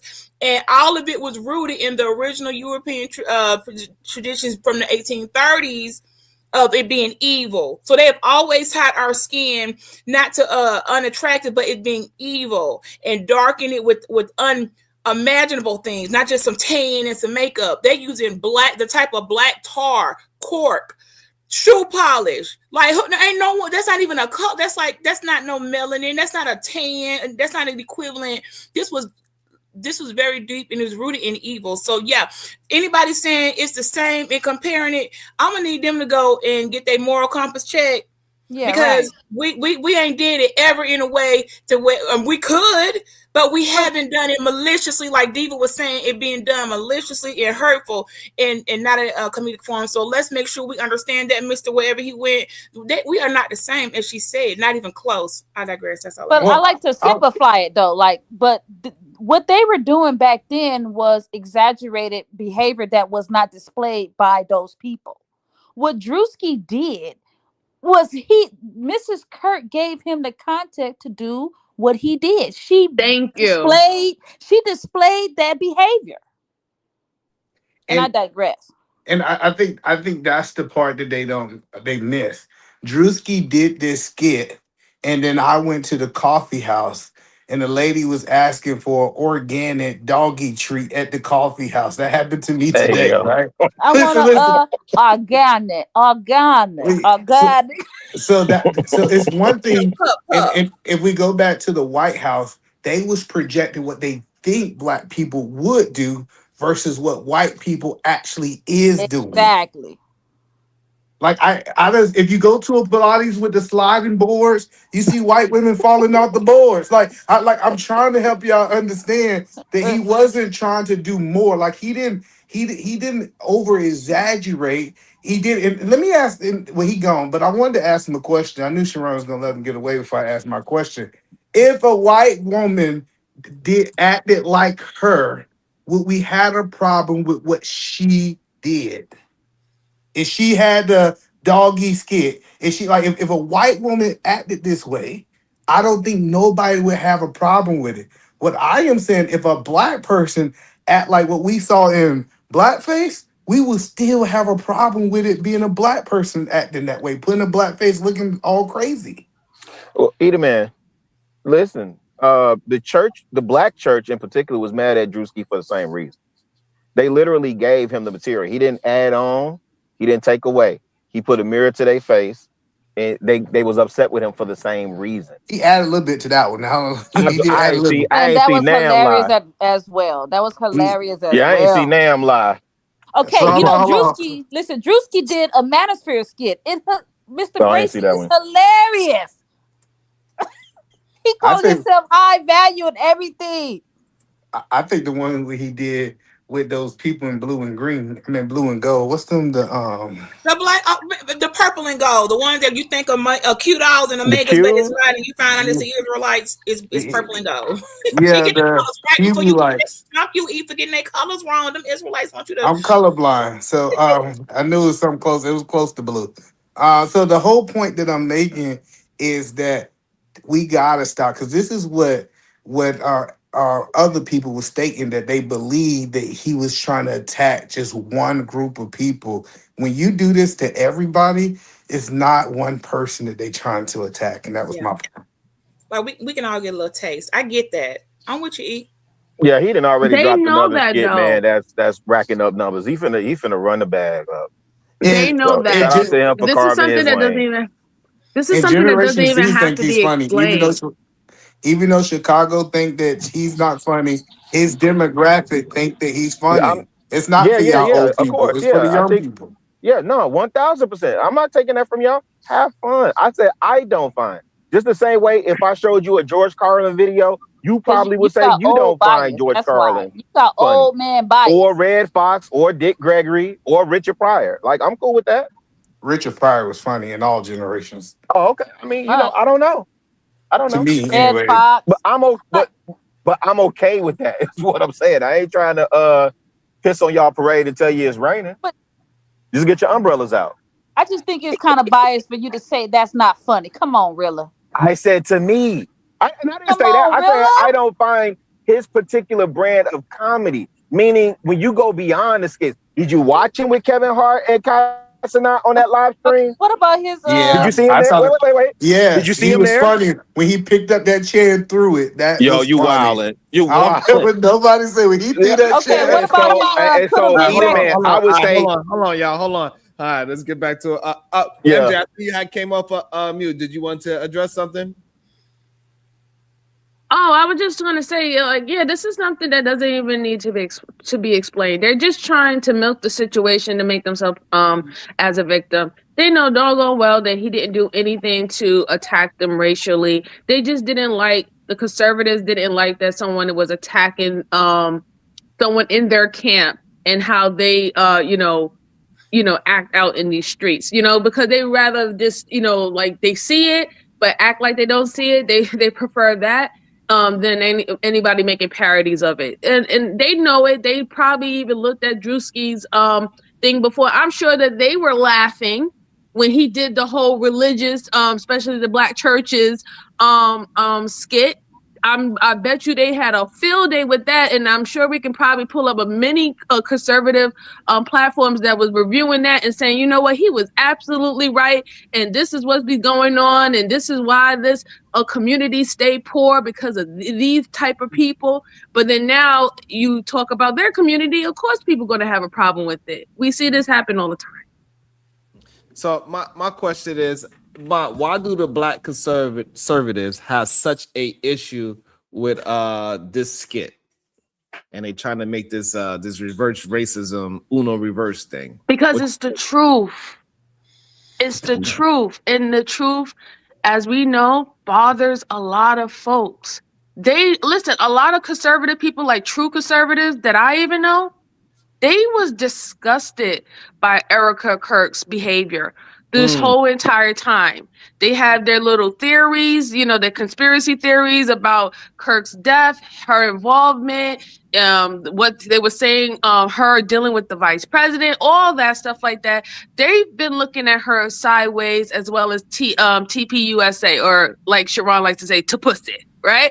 Tapussa, right? So yeah, they've been looking at them sideways. So I just think that putting this big mirror on it and knowing that Drewski got millions of followers, you know, they don't like that type of spotlight. And also some of them just want to impress Massa. Okay, they want to.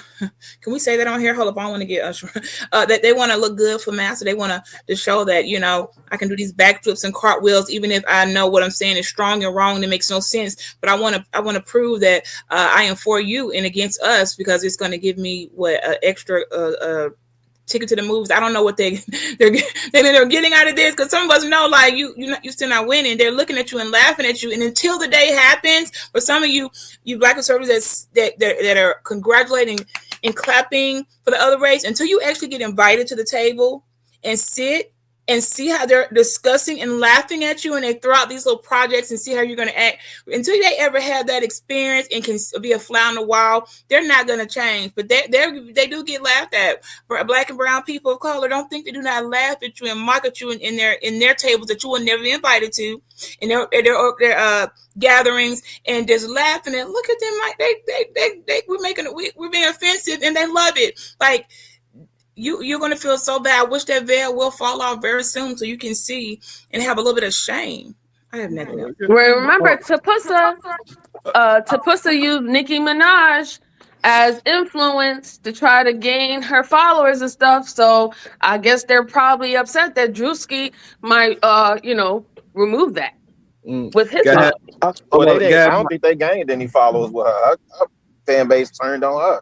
But Sharon, the reason why people are black conservative, to your point. Oh, my bad. Go ahead. Just really quick. The reason why black conservatives are having such a problem with it is because we thugging, we gangsters. This old block, nigga. What's wrong with you? I'm gonna thug and ride or die for MAGA, whether it's right, wrong, or indifferent. I'm throwing up the rakes. I'm throwing up pitchfork. All of that. You understand what I'm saying? It's red over here, bro. Blood again. It is. We gang banging. Hey, listen. You could catch a lot of people, and I'm talking about on both sides, right? I mean, we've seen it, right? You catch folk in a bold-faced lie, show them the evidence, and they still find a way to slip and slide through that. That happened tonight with your man, Angry Man. But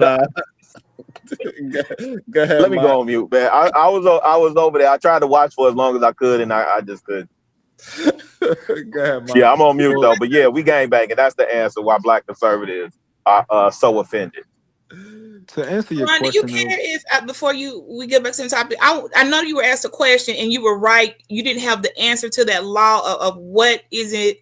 What was the question? Wait, like, before we go back to that, let Mike get a chance to. Yeah, and I say I'm gonna wait because other people need to know. Yeah, Mike.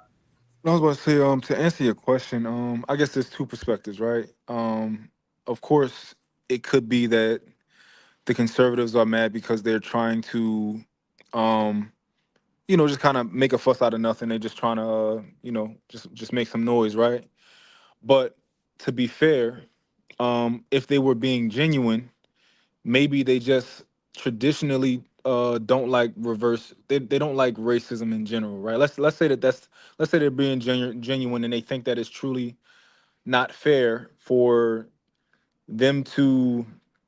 They see it as a form of racism, right? Which I think it was a little bit far fetched for this particular case, but in general, um, I think that it is worse for race relations when Black people do perpetuate certain things comfortably, but in general, nobody else can really do those things. In general, I believe that, but I think in this particular case, when it comes to like this his white face thing, I think they OD with that, and they might just be kind of being disingenuous with it. So when you say worse for race relations, what do you mean? I mean, as far as living in a country that's a melting pot, I think that if we live on an island where we are allowed to do certain things and other people aren't allowed to do and say certain things, I can understand how that can make things bubble as far as within the country, if that makes sense.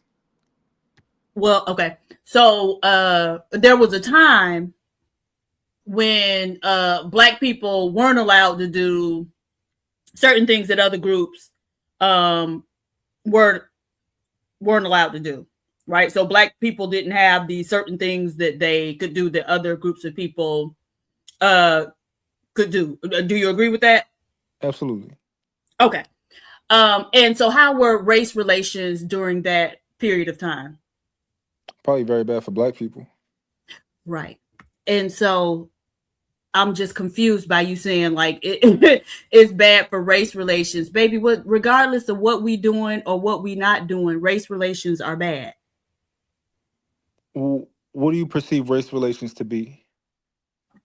Versus because of course I meant something when I said it. So of course I meant it in a particular way, right? But I want to know, what do you know it to mean?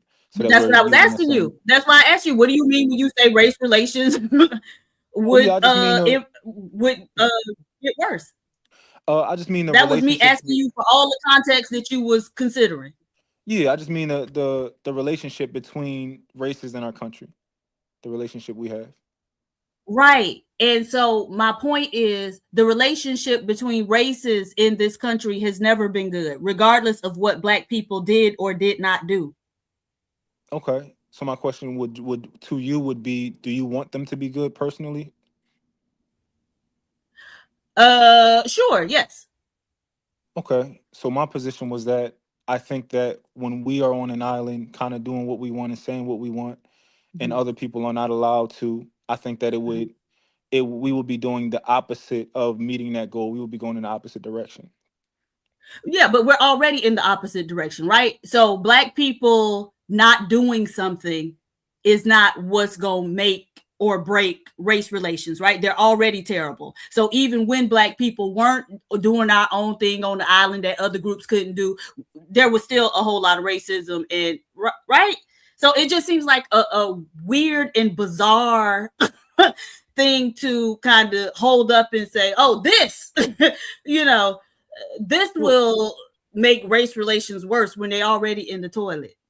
I don't agree with that. So I think. Oh, so you don't agree? You think race relations are good now? No, I don't agree with. So when you bring up the perspective of they've always been bad, I think of course they've been traditionally bad because at one point we were slaves, and then at another point we weren't allowed to vote, and we were treated very extremely poorly physically, and also them tearing down Black Wall Street and them attacking us in different ways. So of course things were extremely bad. But I think now in this modern day and age, it should be different. And I do think that if we wanted it to be different, if we wanted everybody to truly be a equal society where everybody, even immigrants, everybody can come over here and feel comfortable and live together in harmony, I do believe that there are some things that we could change to aid in that. That Okay. don't need to start with us. Hold on. Go ahead. Y'all go ahead.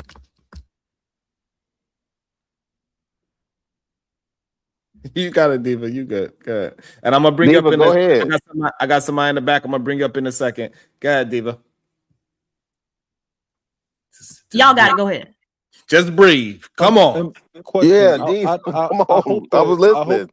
I hope that during this conversation, I hope that people are trying to understand what I'm trying to say. Because a lot of times people can, I don't know if y'all ever had conversation with somebody and you might be saying something that's foreign to them or something that they traditionally don't like to hear.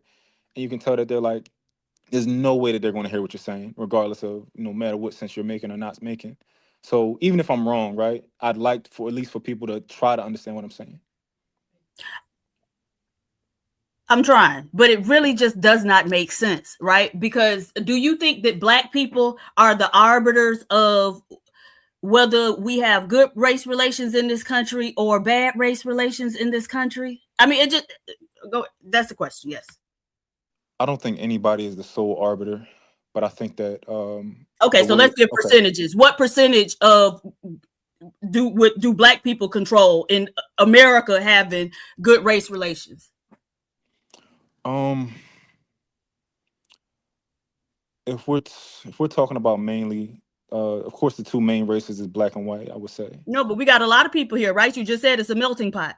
Yeah, so if I could break it down into a percentage, I would say maybe 40%. So Black people are responsible for 40% of whether or not we have good race relations in this country, but Black people make up 13% of the population. Yeah. So we have a disproportionate responsibility for whether or not we have good race relations in this country. Is that what you're saying? I don't think so. If we're 13% of the population, but we're responsible for 40%, do you know what disproportionate means? Yeah. Right. So 13 and 40 ain't disproportionate? In general, yeah, but not the way that you're trying to draw the correlation. Okay, so go ahead and explain it. So you're saying that I think that the two main groups of people in this country are white people and Black people. I think that we are the main characters. Okay. Go ahead. I think that we're the main characters, right? Mm-hmm. And I think that when it comes to when it comes to race relations, traditionally we matter the most, Black people and white people. The way that we communicate, the way that we kind of are relational between each other, I think we matter the most. So I do think that it's, even though we're 13% of the population, I think that we are some of the biggest cities where majority, we lead some of the biggest cities in terms of like Philadelphia. It's a Black city. Chicago, Black leadership, right? In Philly, we have tons, like the police force is mostly Black. The city council is mostly Black, traditionally. So I guess that's what I mean. That still just does not. Okay.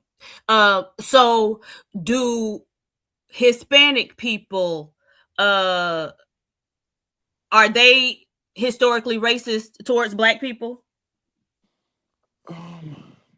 I think it's there. I'm going to say yes.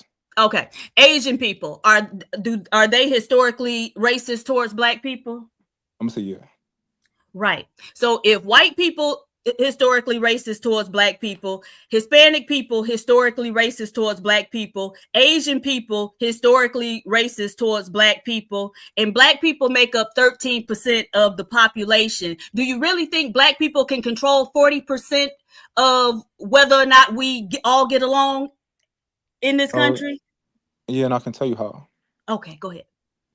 So the same way that you said that Asians are traditionally racist towards Black people, I believe that many Africans are traditionally, in the same way that Asians are racist towards Black people, I would say many Africans are racist towards Black people.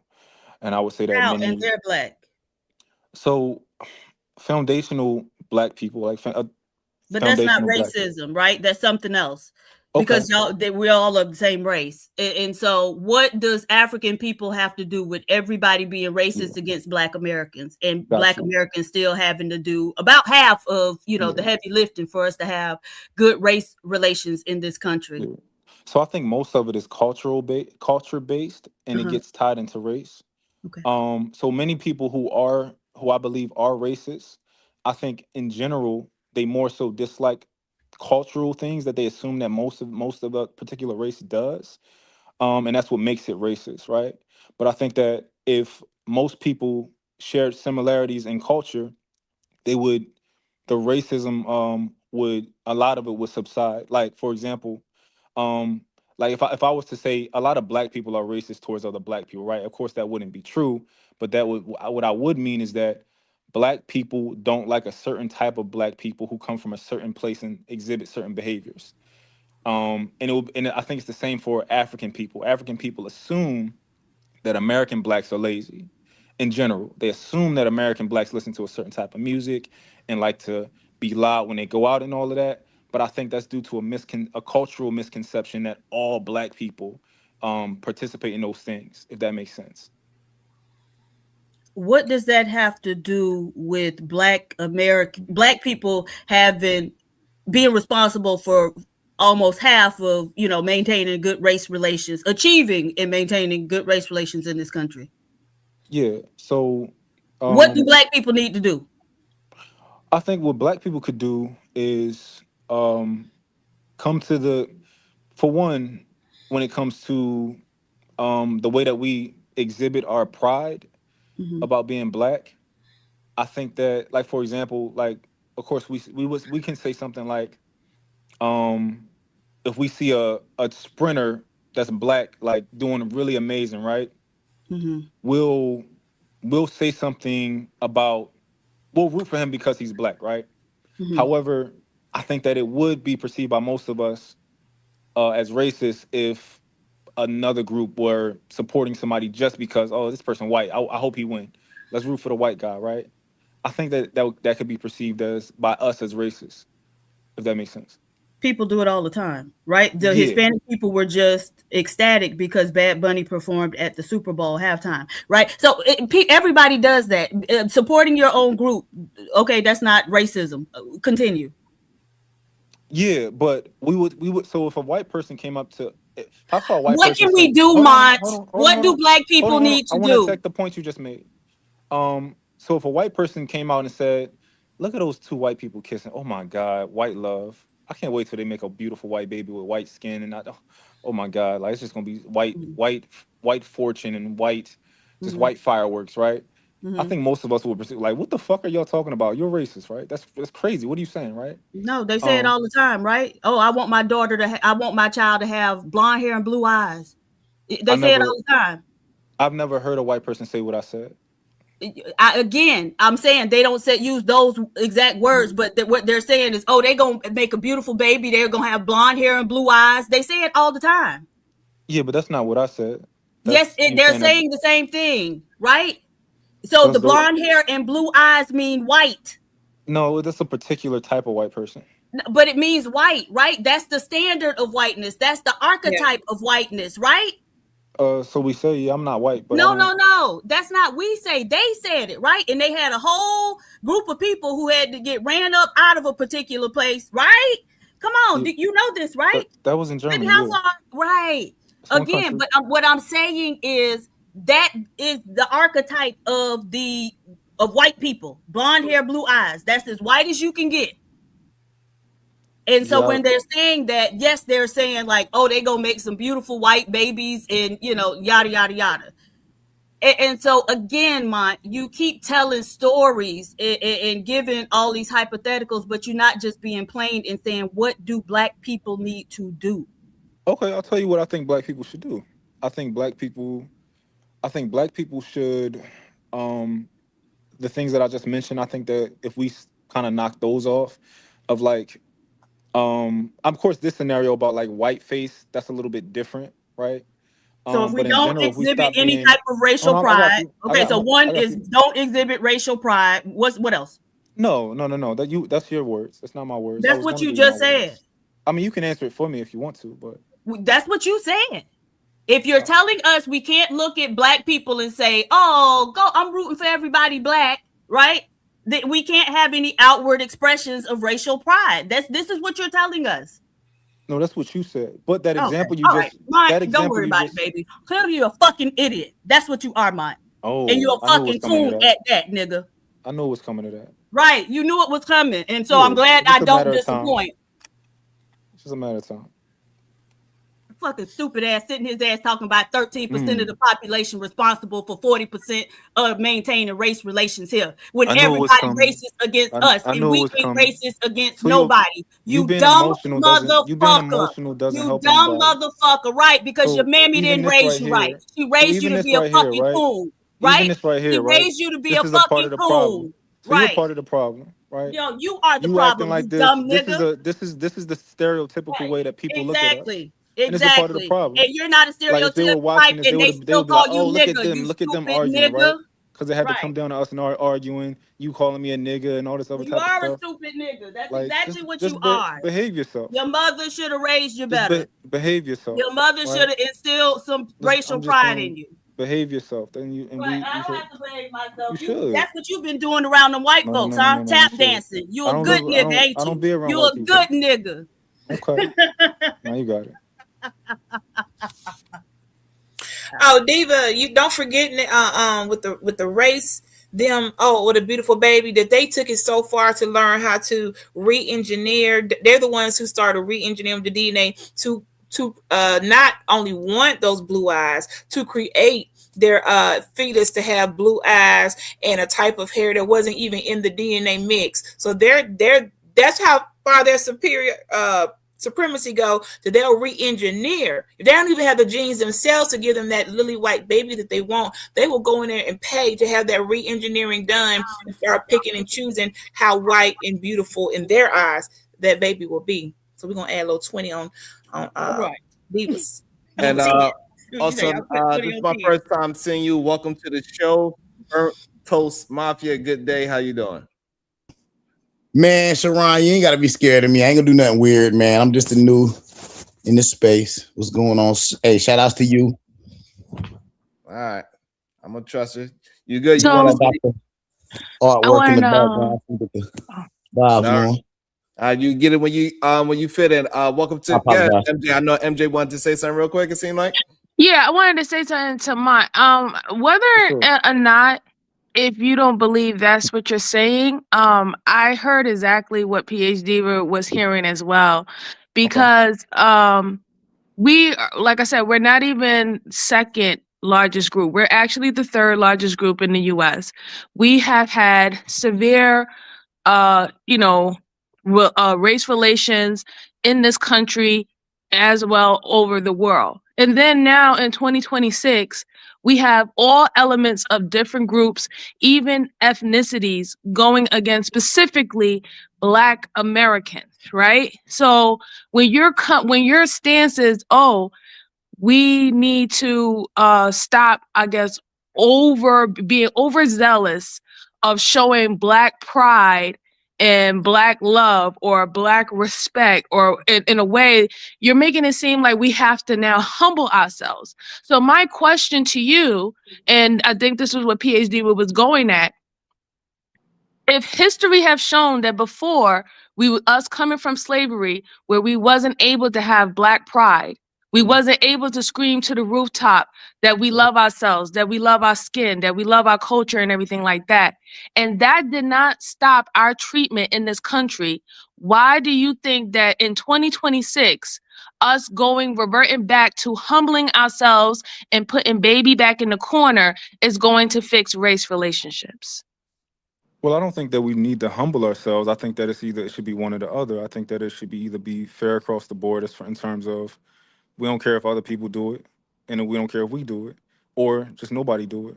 So I think that's fair. But here's the thing. We don't care if anybody does it. Everybody else have been doing it.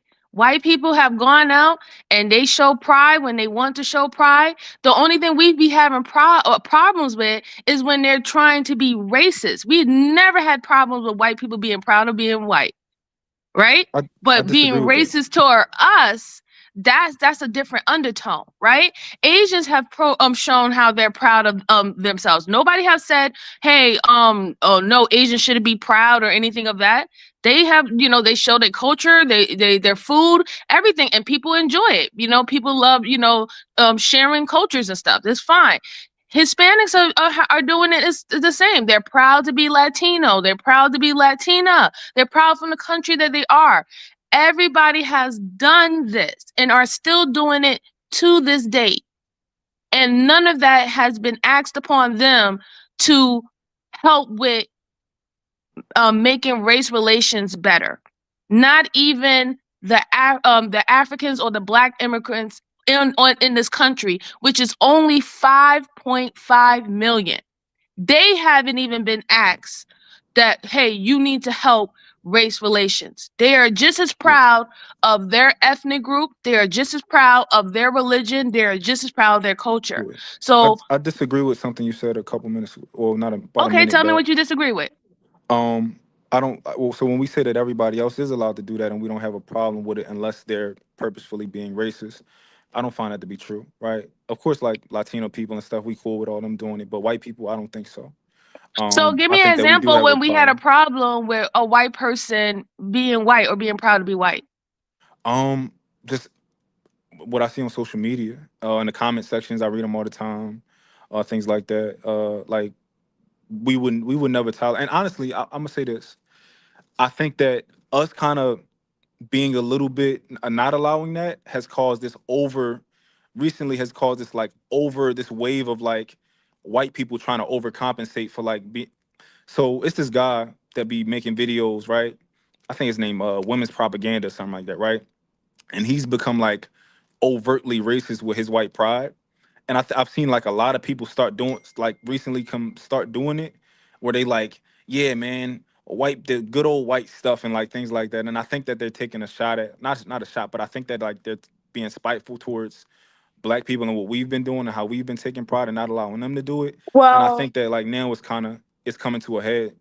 well, see, here's the thing. I'm going to have to disagree with you. And the reason why I'm going to say that is because literally the beauty standards in America in all Western countries is European standards, even though there's plethora of different cultures in these countries, right?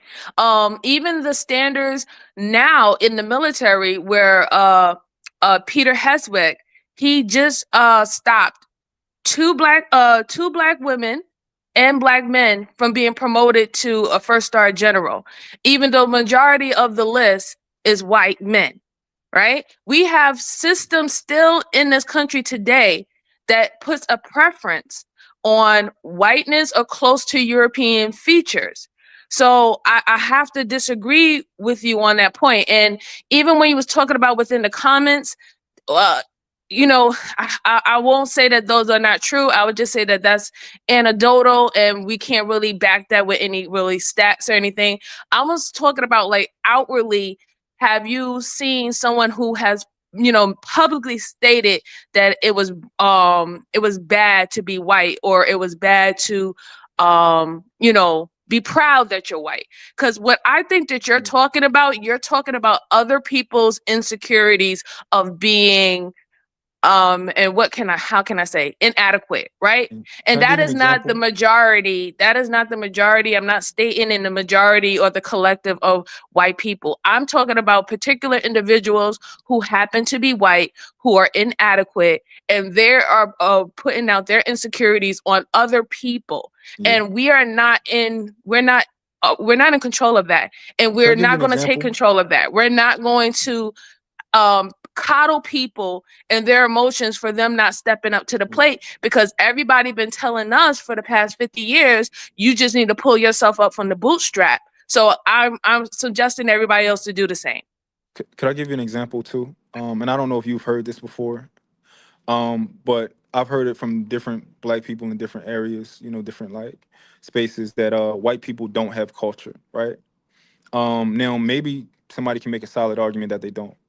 However, I can imagine probably how a white person would feel to hear that when they think that they do have culture, and how we would think that it's okay to say that they don't have culture.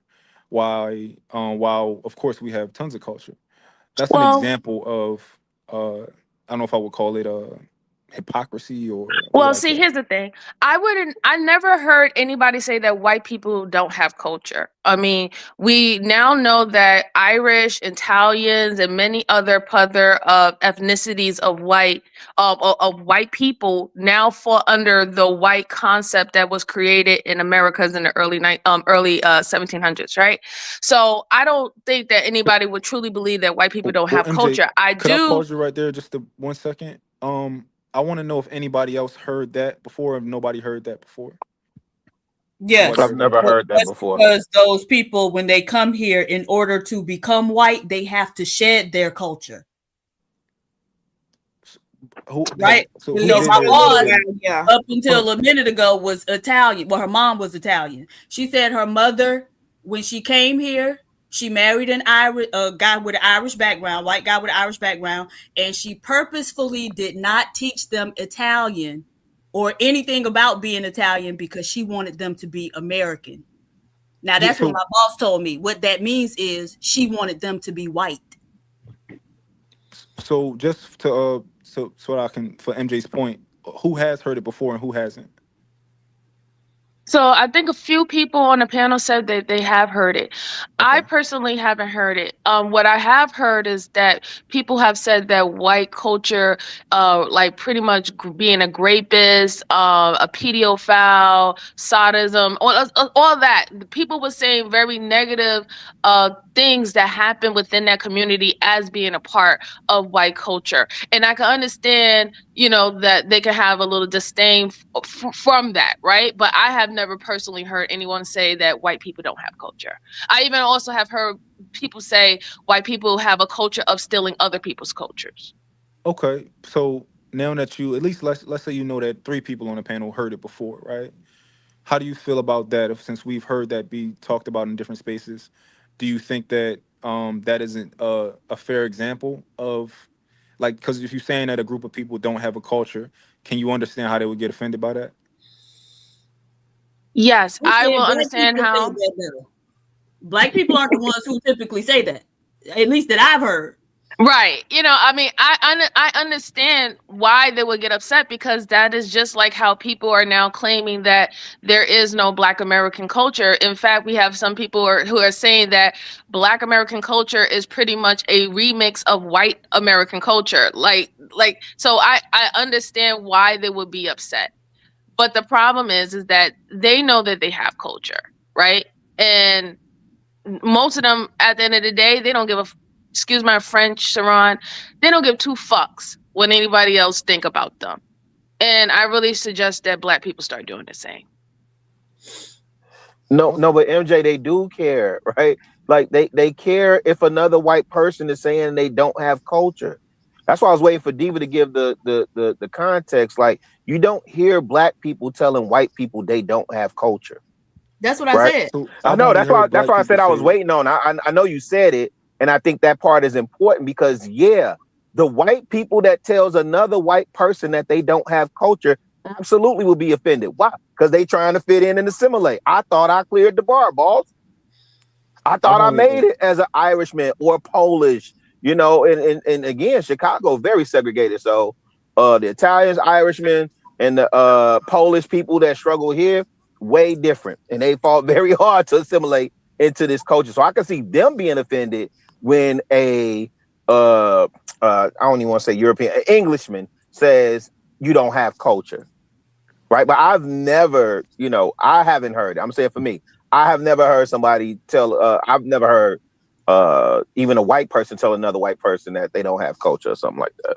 Got you. I mean, I think white culture is take me out to the ballpark. I think white culture is mostly exploiting Black R&B, Black rock and roll, Black sports figures, and Black intellectual properties in general. So whites do have a culture, which is take me out to the ballpark, let's eat cheeseburgers, and let's eat peanuts on the boardwalk. Everything else from rock and roll to sports and entertainment was stolen from us. So this is an interesting conversation. I'm gonna mute up. Yeah, but why you put me on the big screen, Sharon? Man, take me down, man. What's wrong with you? That's why Angry Man smoked your boots. But I think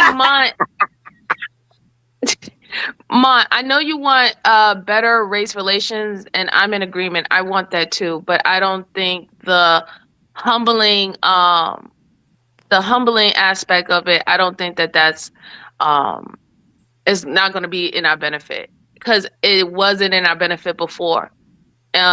Just history shows that never did anything. That didn't stop the beatings. That didn't stop the lynchings. That didn't stop the practices, the policies that was put in place, the laws that was put in place. None of that stopped when black men and black women, or black people, were, pretty much at the beck and call, the beck and mercy of the majority group. It didn't stop that. And I don't think that all the fighting that our ancestors have done, to the point that we are today, and being proud about who they are and trying to do things for their particular group, not to take away from anyone else, not to stunt anyone else the same way that has been done to us.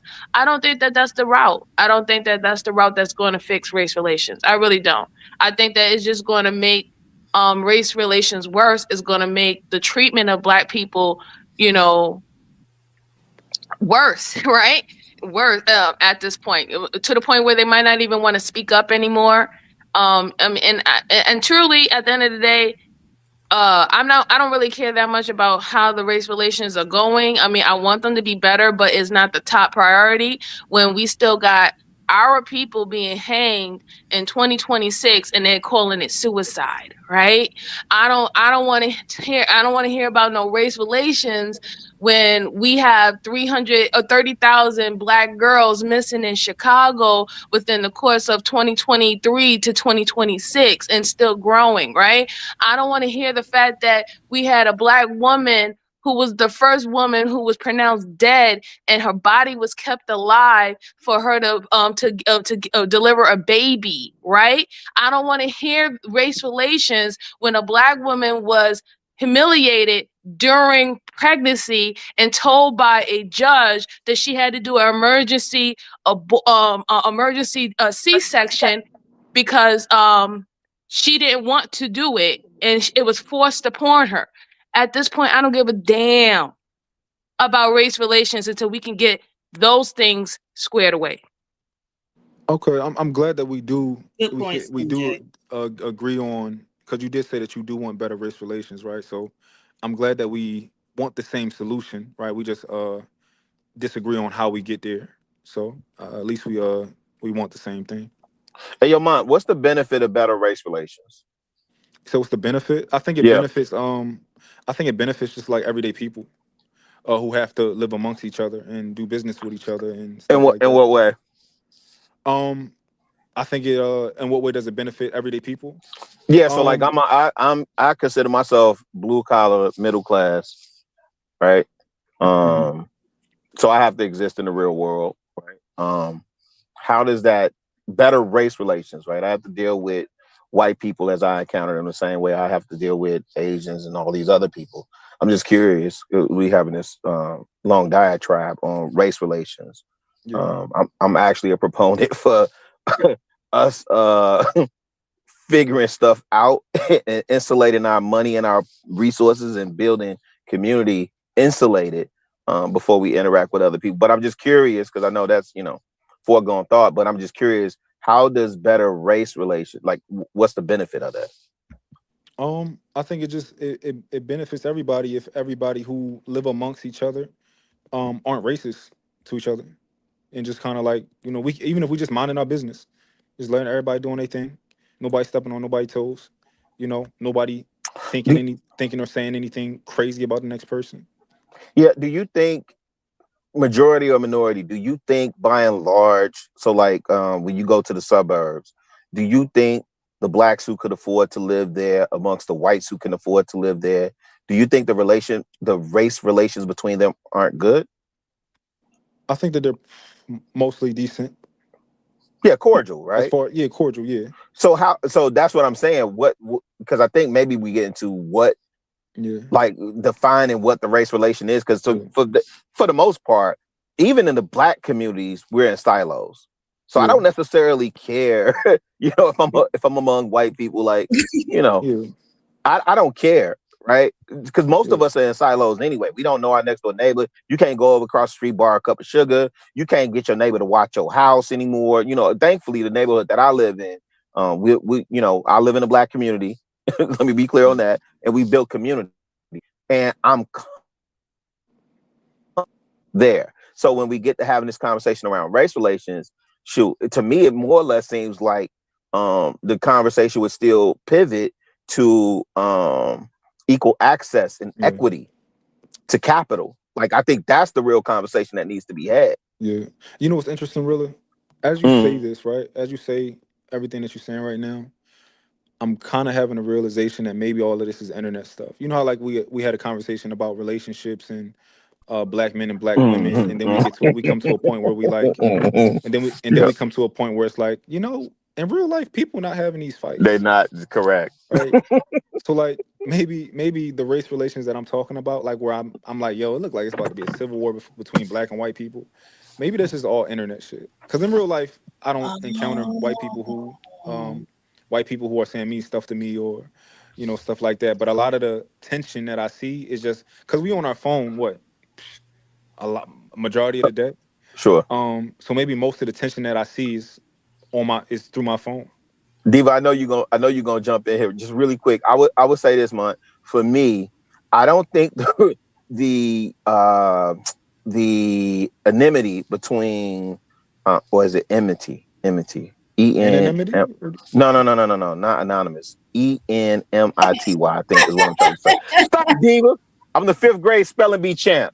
I'm laughing at him. Anonymous? Because no. I think I'm saying enmity. But what I'm saying is these people are, listen, I don't think we understand. These people are playing chess. The whole thing with this immigration and all this other stuff, right? These people are grafting more people in. So it used to be only the Englishmen in America were white. That was white, right? Then they grafted in Italians. Then they grafted in the Polish. Then they grafted in the Irishmen. You know who's being grafted in now? Look at that. Look at for those of you that have to fill out a form or apply for a job, when they ask you, are you non-Hispanic white? Right? Like that's where we at. That's why this conversation is complex, because they so systematic. They realize they need the numbers. But it's not that complex. We just on the surface level worrying about how people treat us and what they think of us and how they talk to. And all that's important. I agree. But what I'm telling you is they graft in more people in to increase their numbers. So MJ, they smart enough to know his numbers. And I'm gonna go on mute after this. When MJ said we're the 3rd largest group, that should have rang off a bell in y'all head, right? But who's the 2nd?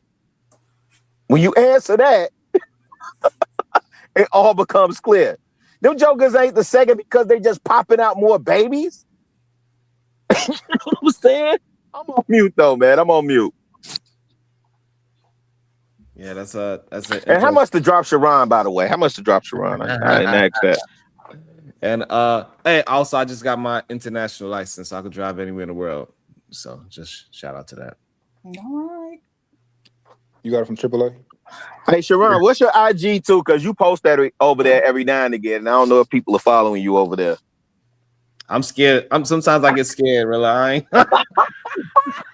It's dope. I thought that was dope. I thought that post was dope, man. I appreciate that. You know, I'd be nervous, really. I'd be nervous. Oh shit! But yeah, I think that's the thing about the race relation that nobody want to actually speak about, is that like is very quiet now. They do it secretly. They're not just cursing us out and all those things. It's not like that. It's more of getting a numbers bigger and making sure we stay at a certain point. Is the new version of it's nice nasty. It ain't just nasty. That's not new. They've always done that. Right. That's what the whole immigration has been about, right? Well, what makes it more complex? And I like this conversation. My bad. Oh Lord, my bad. Right. Oh Lord.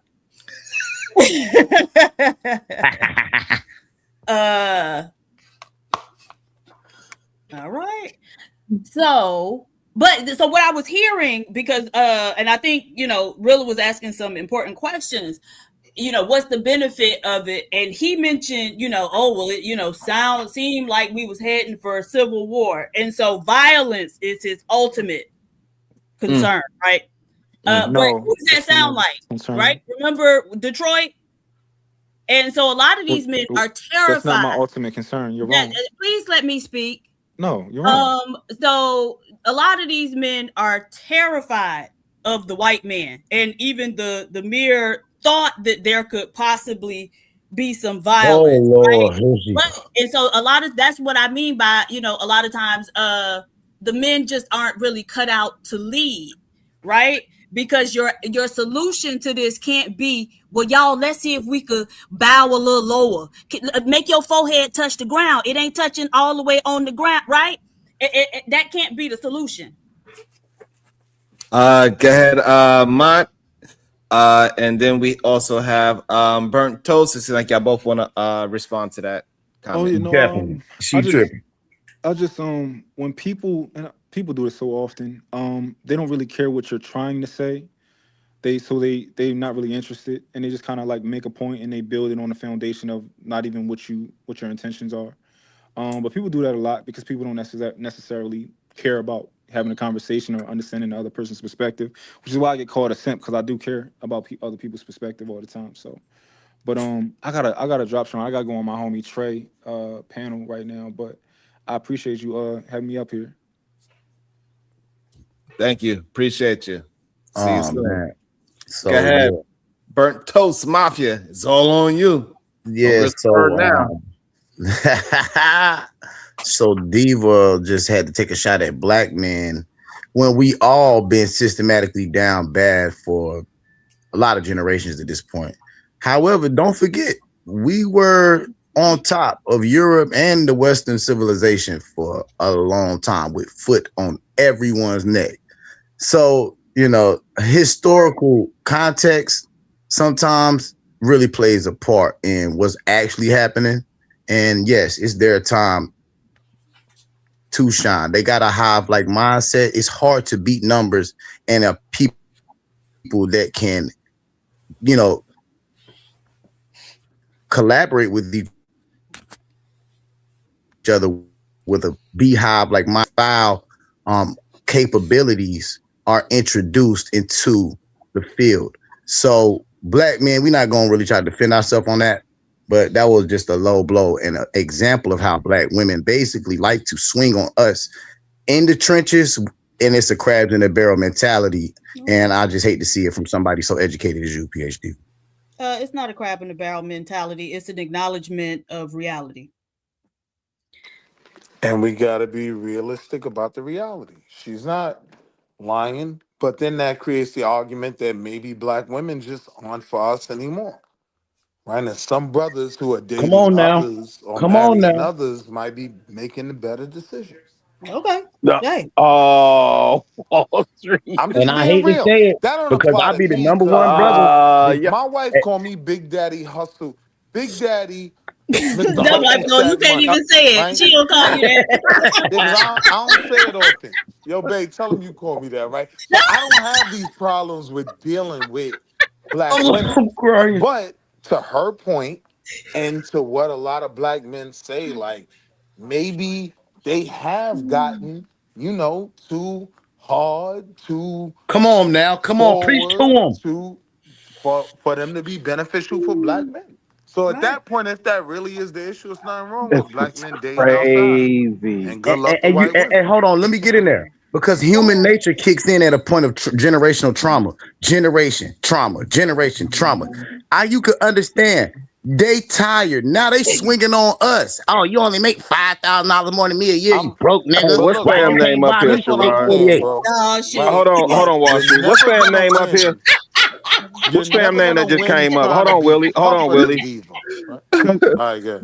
What's fam name? I can't see it. I'm on my phone. My bad. Burnt Toast Mafia. Okay, for my mafia family, right? So when we talking solutions and we have opportunity to build amongst us as brothers, right? We didn't get on charge for that, but as soon as Wall Street Willie started the gender gang banging, we on I didn't charge. start no gender game. Yeah, you did. You started talking about hold the black on, woman hold is on, and what? the black woman Hold is on, what? hard. real Hold on, That's hold on, wild hold to on. me. Hold on, let me get the mic. Let me get the mic. That's You just wild. called me out. Hold on, hold on. Wait, do You y'all just have? called. Wait, let me ask you this. Hold on, you just And- misspoke. No, you just misspoke. No, Let I me didn't speak. misspeak. I Yeah, you did just misspeak. Let me speak. So you just called my name out to say I was ready for the gender gang bang, but she just said black men kissing you white got men, full- kissing the ground for white men. Hold up, what? No. You got full on charge when Wall Street Willie did. Okay, I got full full on charge this. and she said what she Did you said. hear when Willie started talking about how the black woman this and the black woman that and the black like? Did you hear yourself? Come on, preach. Nah, I just was playing because I need Diva to understand that mindset is not it. Listen. Boy, that ain't gonna make me understand nothing. Well, we know that. We see All that. I gotta do is get With the all that cash. black man slander you got ready. We Boy, see y'all that. be so ready. Y'all be missing the What do you point. mean? They Here's the start the reality, slander. I'm on that a lot of defense. black men will never be tough enough to lead. I'm talking about one PhD. black man. That black God, man, no. black Never man happened. ain't even here. No, you said black men kissing the ground for white men. That's where it I started. was talking about him. No, you said black men kissing the ground for white men. Can we bend Talking lower? about That's him. Okay, so let me ask the question But I'm this just way. saying, Then. that's where So it we was at. okay, wait. So we 60 years free on paper, allegedly, right? What have black men built? Tell me the institutions, the banks, the schools, the hospitals. Tell me that part. Don't tell me I about can no tell you a number goddamn of black things woman. black I men don't want to built. hear about black woman. I want to can hear tell you a about the number of schools things black and the men built. institutions that Wait, black Rilla, men are Rilla. building in concert with each other. Rilla, listen to what I'm telling you. Well, I can tell you a number of things I'm that black listening. men have built I want that somebody have to answer nothing my to do with the Dr. question. Umar conversation. School of Thought has It been don't built. matter what we Hey, built. This Many joker of said, us will never be tough enough to lead PhDiva. we not Accept talking. that. We need to talk about Diva. Accept that is all I'm saying. You know what I We mean? not talking. We've built a treasure trough of things, right? Treasure trough. Okay. I could literally name something as simple as the Super Soaker, right? A multi-million-dollar business, employed a bunch of people. That's irrelevant. No matter what we build, It is a irrelevant lot because of we didn't dudes control it. will, That a brother had to lot go of back and black sue men the money they can never be masculine enough, can never be strong enough to Stop. lead Be PhDiva. saying anything to make Now, a see, I point, could man, and do I it. don't rock with y'all, man. Sharon, Listen to what you're not Okay. listening to me, Okay. Rilla. All We right, man. gotta Okay. accept it. Let me rebuttal You that. can't I ain't gonna say you, because you like me, you do have a black woman, right? But understand, Yeah, bro, 1000%. most of these rim I love my bros boo will thing. never be able to lead black women like Why PhD you focus on black and women, like my Willie? wife, right? Wait. So they need to just be given the reprieve that you can go across the street. Like I actually think that's the best choice for Willie, you. let me ask you this. Go What, get you an Amber. peace, Diva. Nah, it's not. Hey, Nah, Willie. Well, I don't need that makes the a black numbers. leader The black either, numbers so we I was guess talking I'm in about. that boat with PhD Oh, Diva too. Schenectady needs a leader. Not, it's Schenectady not. definitely. It's not that they need a leader. They just Schenectady need. don't need no leader, They Rilla. just need to not look at every black man so jaded. No. Listen, y'all keep missing it, man. Y'all keep pivoting back to black women. I'm not even talking about Diva. I ain't talking about MJ. I ain't talking about black women. I'm asking. Don't tell me about no Super Soaker either, because that brother had to Sir, go to this was court and about fight for what black was his. men. Right. Years This later, was yeah. about Tell black me men. in the I 60 am years, acknowledging that Willie, black on men, paper, most we've black been free men 60 will years. Do you never acknowledge be that? enough Yes. Okay, to Willie. lead certain black You women. see So how you now go. that we've All right, acknowledged I'm gonna that, give you this. we can I'm gonna let them concede to walk that. On away. paper, Let we them. have been I free 60 advocate years, for a Let Willie. lot of me them give to you an walk answer. away. Let me answer that. I'm gonna concede to everything you're saying because Tell guess me, what? no. Hold on, I'm asking for I'm answering. institutions. I I'm about to answered answer. Rilla, No the major institution. And you know What you why? say? The man clave. Besides a black college, which my Hashtag college send was founded by Sharon to the James E. man Shepard clave. in 1866. Hold on, let me educate you real quick, brother. You about to tell me the My college HBCU? was founded by James E. Shepard in 1866. His father was a black man. Hold on. His father was a black man from South Carolina who also hold on real quick. So James E. Shepard founded the black institution that I attended. And when it was what is the name of the institution? It was called the Institution for Black Nurses, and it was called a Chautauqua before it was labeled North Carolina Central University. His father founded White Rock Baptist Church, which is still around to this day. Now, what I'm going to say is this. Hold on, let me finish. Okay, so no black major institution has been founded by a black man because we've been getting exploited for 6 generations ever since they made the black codes and ever since the Jim Crow law and quantum effects from Jim Crow have been affecting us. So we don't have anything major. Wait. Yes, we do. We have the Black Boule, and we own that, and no white person founded it. We don't take their money. It's not a major institution. It has no relevance, no prevalence, and it's not major enough from what he was speaking about. No, we major. No. When we talk institutions, you thinking of that it's prevalent or relevant. Left from a lot of our movies. When you talking institutions, you talking schools, hospitals, and financial institutions. To the Boule. Yeah. Salute to them, right? I forget that sister name. Then that will never change. Not only is it owned, what's that sister that did that speech? Black faces in high places won't save us. Right? Right? We tweaking on this panel, fam. What we again? Right? Alonzo Herndon had Atlanta Life Insurance, right? In Atlanta. And I don't even want to talk businesses. I mean, like I don't want to make it seem like I'm talking a business. I'm talking about that's an institution in the community, right? King Randall has a school down there in, I want to say Augusta, Albany. And then Sharon was talking about Q Butter and the brother Omar. Those are institutions. Tell me, in the 60 years that we have been free, the institutions, where can I go put my money so I could build something with you fellas? I ain't talking about Diva. I ain't talking about MJ. I ain't talking about Beachy. I'm talking about the brothers. Where are the institutions that have been built? Don't tell me about LeBron, Jordan, Kobe, whatever they done did with Kanye, whatever they done did with their money. Jay-Z. Institutions you asking for? Are you asking about educational institutions? You just need men, or well, I know some women did. Hold on. So BT gave one. Maybe Detroit Coalition can help you two brothers out because y'all are actually burnt toast right now. Go ahead, Detroit, man. Go ahead, Detroit Coalition. I already gave my answer. I conceded. See if you can. Y'all just gotta accept it, brothers. You'll never be man enough for Diva. So once I understood that, Willie, hold on. Go ahead, Detroit. Oh, he's still on Diva. God. Yeah, why would somebody want to be man enough for somebody that's out of pocket? I'm just saying, I he want that Can't be coming. For chasing white women. I'm no longer angry at y'all for chasing white women. I understand. Okay, I see how you coming at that. I see how you did that. You know what? I'm gonna let it go. Damn, I'm gonna let it go. All right, hold on. Ass at? I don't know. He was up there on Sel's channel. That's all I do know. He tried to come up and pull up on me, but I was. What's up, Detroit? What up with it? What up, y'all? What up, though? Listen. I got so many questions but I heard my name pop up, so I'm just But I got questions about why my name is popping up in any kind of way.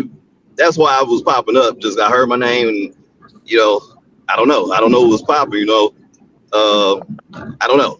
Maybe y'all can inform me or whatever. What's the black population in Detroit right now? Coalition. What's the percentage? Oh, it's still probably like over 70% black. Yeah, y'all at 77%. Y'all just elected a the first black woman, Democratic mayor. Yep, Sheffield. Yeah. Yep, Mayor Sheffield. Yep. Yeah, shout out to her. Go ahead, man. Who you heard saying your name? Did you say my name? Was it you? Who did you hear say your name? Was it you? I'm asking. Did you have a problem saying that it was you? It was you then, okay. All right, so it was you. Yeah.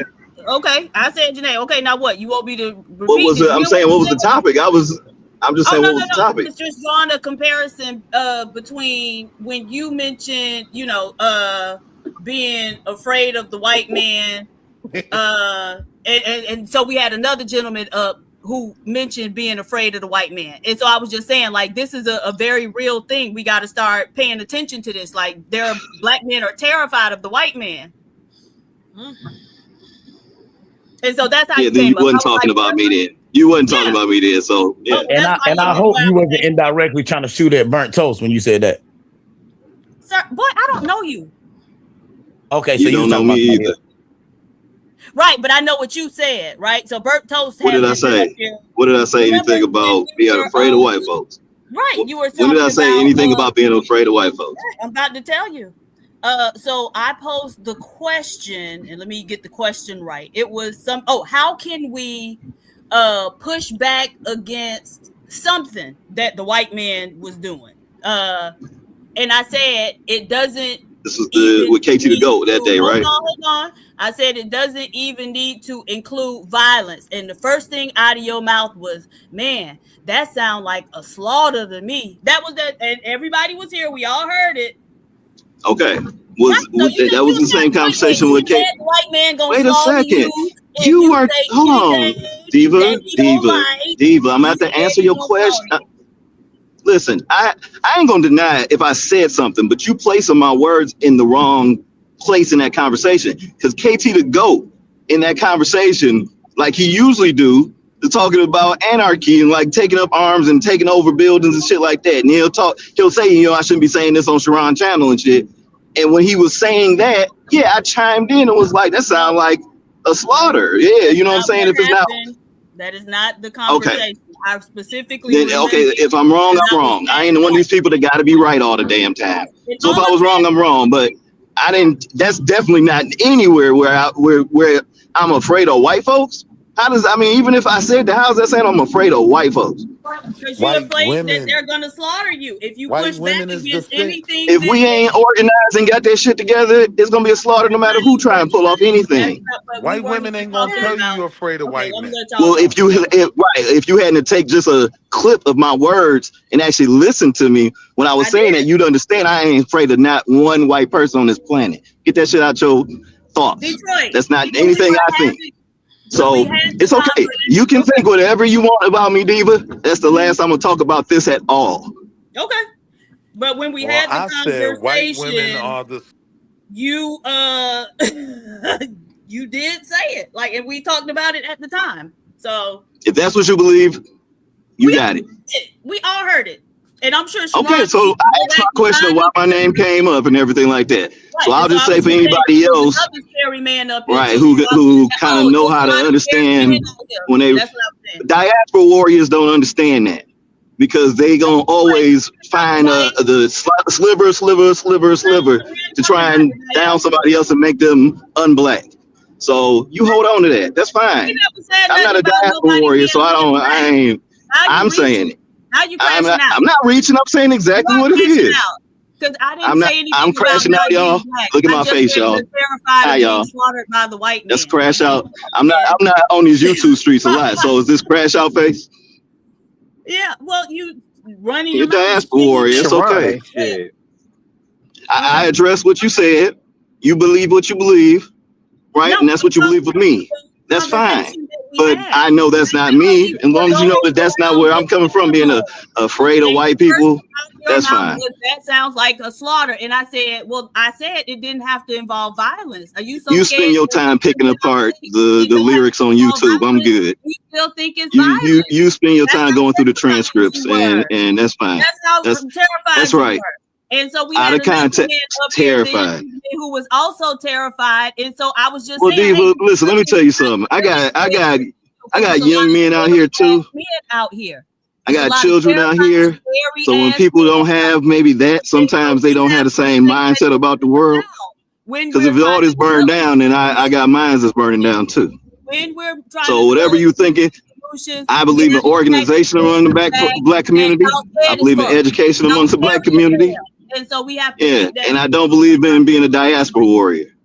I don't know. We ain't even talking about no diaspora. So, sir, that's okay. I'm calling it even if it wasn't said. You taking your intentions from what I said. I'm taking my intentions from what you said, and that's what it is. What you think, sir? You a scary nigga. You're Why right. is that what you think? And I'm sure you got all the thuggish niggas down in Florida. All you need, right? Exactly. Why I can't 9 voting, scared to vote, scared to look at that ballot, scared to vote. Yep, I know. scared to vote, child. Yeah. Anything, all Yeah, of I the know. above. Yep, all of it. So I ain't seeing phantom white men though. That's the difference between me and you. And I yeah, can't. you ain't seeing the faces out of knuckled up out here, white men and shit too. So it's cool. It's cool. It's all right. Oh, I know that. Breaker, you probably is on your tip. You know what I'm saying? It's cool. Shit. Sharon ain't shit, man. Listen, man, tell them white women. So that's the what was the conversation? And by the way, coalition, that ain't fair because fighting a white man in Detroit is different. I ain't gonna lie, Diva, you toxic. Because you gonna get that off. What you said, burnt toast? I grew up in Detroit. Somebody told me I'm scared of a white man. Get the fuck out of here. That shit. Fuck out of here. That shit. Yeah, Diva, you toxic. You gotta start that. The truth is toxic too. Got to be starting some. The degenerates. Oh, all you gotta do is play Black Pack for Diva. All you gotta do is hit that round and round we go. Look at this nigga. You gotta do is hit that scrub the ground. Everything is right in the world. Y'all tweaking. Y'all tweaking. Swear man. y'all tweaking. Go ahead, Sharon, with your lying ass. Sharon, wait. Can we get back to you on that panel? Because I really could not get past. Damn, it was some point I just had to clock out, man. I was trying to listen. Then I was like, nah, this too much, man. It's too much. Yeah, I want to hear what happened. I don't know why he wanted to like dive into like just not telling the truth. I don't know why he did that. And he went to just trying to insult and cut me off, you know. And shout out to Self for trying to get him to calm down, but every time he got cooked, he just couldn't help himself. Who you was doing his best. He really was on his moderator status for that, Sharon. Right. Yeah, he tried. He tried, but he even told Bizzle calm down a couple times. Like, you know, like he held it together. But I forget. Dang, I wish I could remember what point of the show I was listening. I was like, this can't. This can't be real, right? This can't be for real. I don't know. It was a combination of things. It was the display in front of the people who do not share the same hue as us, like the amount of N-words that got lobbed. Like, I was like, dang, man, like you don't feel away. Right. Hey, you know, points weren't being addressed. There was goalposts moving. There's a ton of goalposts moving. Like, and listen, not saying you was 100% right. I'm just saying, like, I was looking at it and was like, you know, because Sharon always lies. I know he be saying SNL. Hey, chat, hashtag SAL. Let's get on this joke ahead, man. Since you want to make a cameo appearance on the Saturday night, let's make it worth his while. And I don't know why y'all ain't hit the like button or sent the super chat. Diva ain't read no super chats in a minute. Ain't no cash apps that came through, man. What is we doing up here, man? Maybe I could just do the review tomorrow when they all awake. Maybe. Nah, they gonna lie and say they was in church, because you know, sometimes I do be just having the phone on in my bed. I just leave it on for the people that I rock with. I just leave it on and I just like. Jerron, you don't learn a damn thing. You stay going in behind enemy lines all the damn thing. I think at this time, I think you're a masochist at this time. Like, you must like getting beat up. Hey, that is just origin story when he told us about him gang banging through Brooklyn. It gets jumped. I got jumped a lot. I did get jumped a lot. That's how I self-soothe, all right? Don't fight the truth, brother. You got a thrill of just women, like man. Fight in the air. Like, I don't know. No, and I agree, MJ. It is. I don't know if that's a real condition, but I do. I love going behind enemy lines. I get treacherous with mine. I be getting information. I be extracting. I be doing all type of stuff. So Sharon does. I see some stuff that he is. It looks like he might be getting whooped. He's sharpening his sword. Yeah, he's getting something out of what he's doing, and I can see it because I would do the same thing over and over for. I've been doing it my whole life. So all 2026, I'm going to everybody that want it, I'm going to give them the smoke that they asked for. I'm giving them the same energy that they asked for. That's straight up. Oh, now he didn't watch the Jay-Z interview too. Oh, no, I didn't get the chance to watch it yet. It's good? I would love to hear your take on it once you watch it. All right, so hey, Sharon, man, you know, Fatty and Taz was debating. I was going back and forth earlier. That shit was crazy. Yeah, I'm gonna have to check that one out. Shout out to Zara B. Go ahead, Diva. About time. Where's Zara been? She been in Detroit crashing cars. Clearly, Diva, you there? Diva not there. Goddamn. I guess she's finally eating some food. About to be a situation. Hey, hey, hey. Zara B with the Okay, now I'm here. Oh, okay. Who is Zara B? Is that the English lady? Yes. Oh, she was speaking to me in the chat. Bitch, I don't like you. Zara B, 2 pounds. All foolishness, but I love you, Sharon. Thank you so much. Hey, Diva said I took a break from my oxtails for this shit. Hey, shit, yo. And my ass waving back to her, hey, girl. I didn't know who I was talking to. No, you can't make this up. Now he gonna act like he a victim now. You better. And I was just gonna say, I'm enemy lines. What you talking about, man?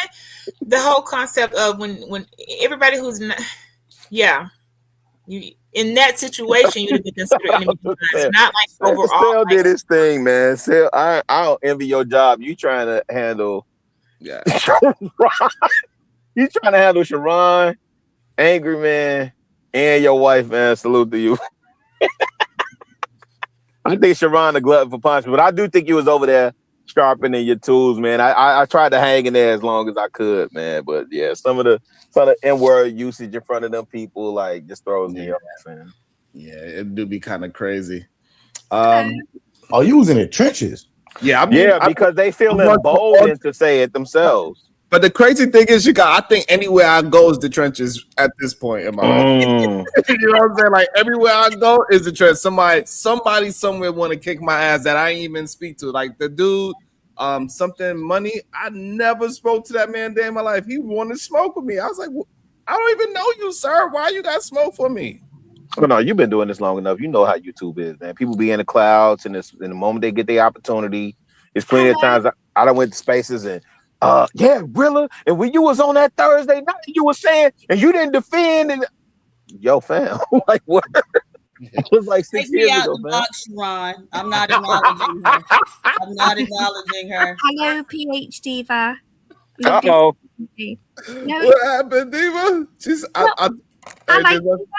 Oh, you put it in like a fighting box. Is that what he's doing? Put it in like a fighting ring. Just a conversation box. It's just a conversation. Oh, okay. No, hello, PhD Diva. Been a long time. Hello, Sharon. Hey. Hello, Chicago Rilla. Hello. Peace, Zara. Peace. I love the way she says that. And hello. Everybody. Hello, Beachy. I love. Are you playing it? Oh, it's all love until take the gloves off. Right, I'm probably gonna listen to. It's not like me, Sharon, but I'm gonna shut my mouth, okay? Until I lose it, and then I crash out on you all. Yeah.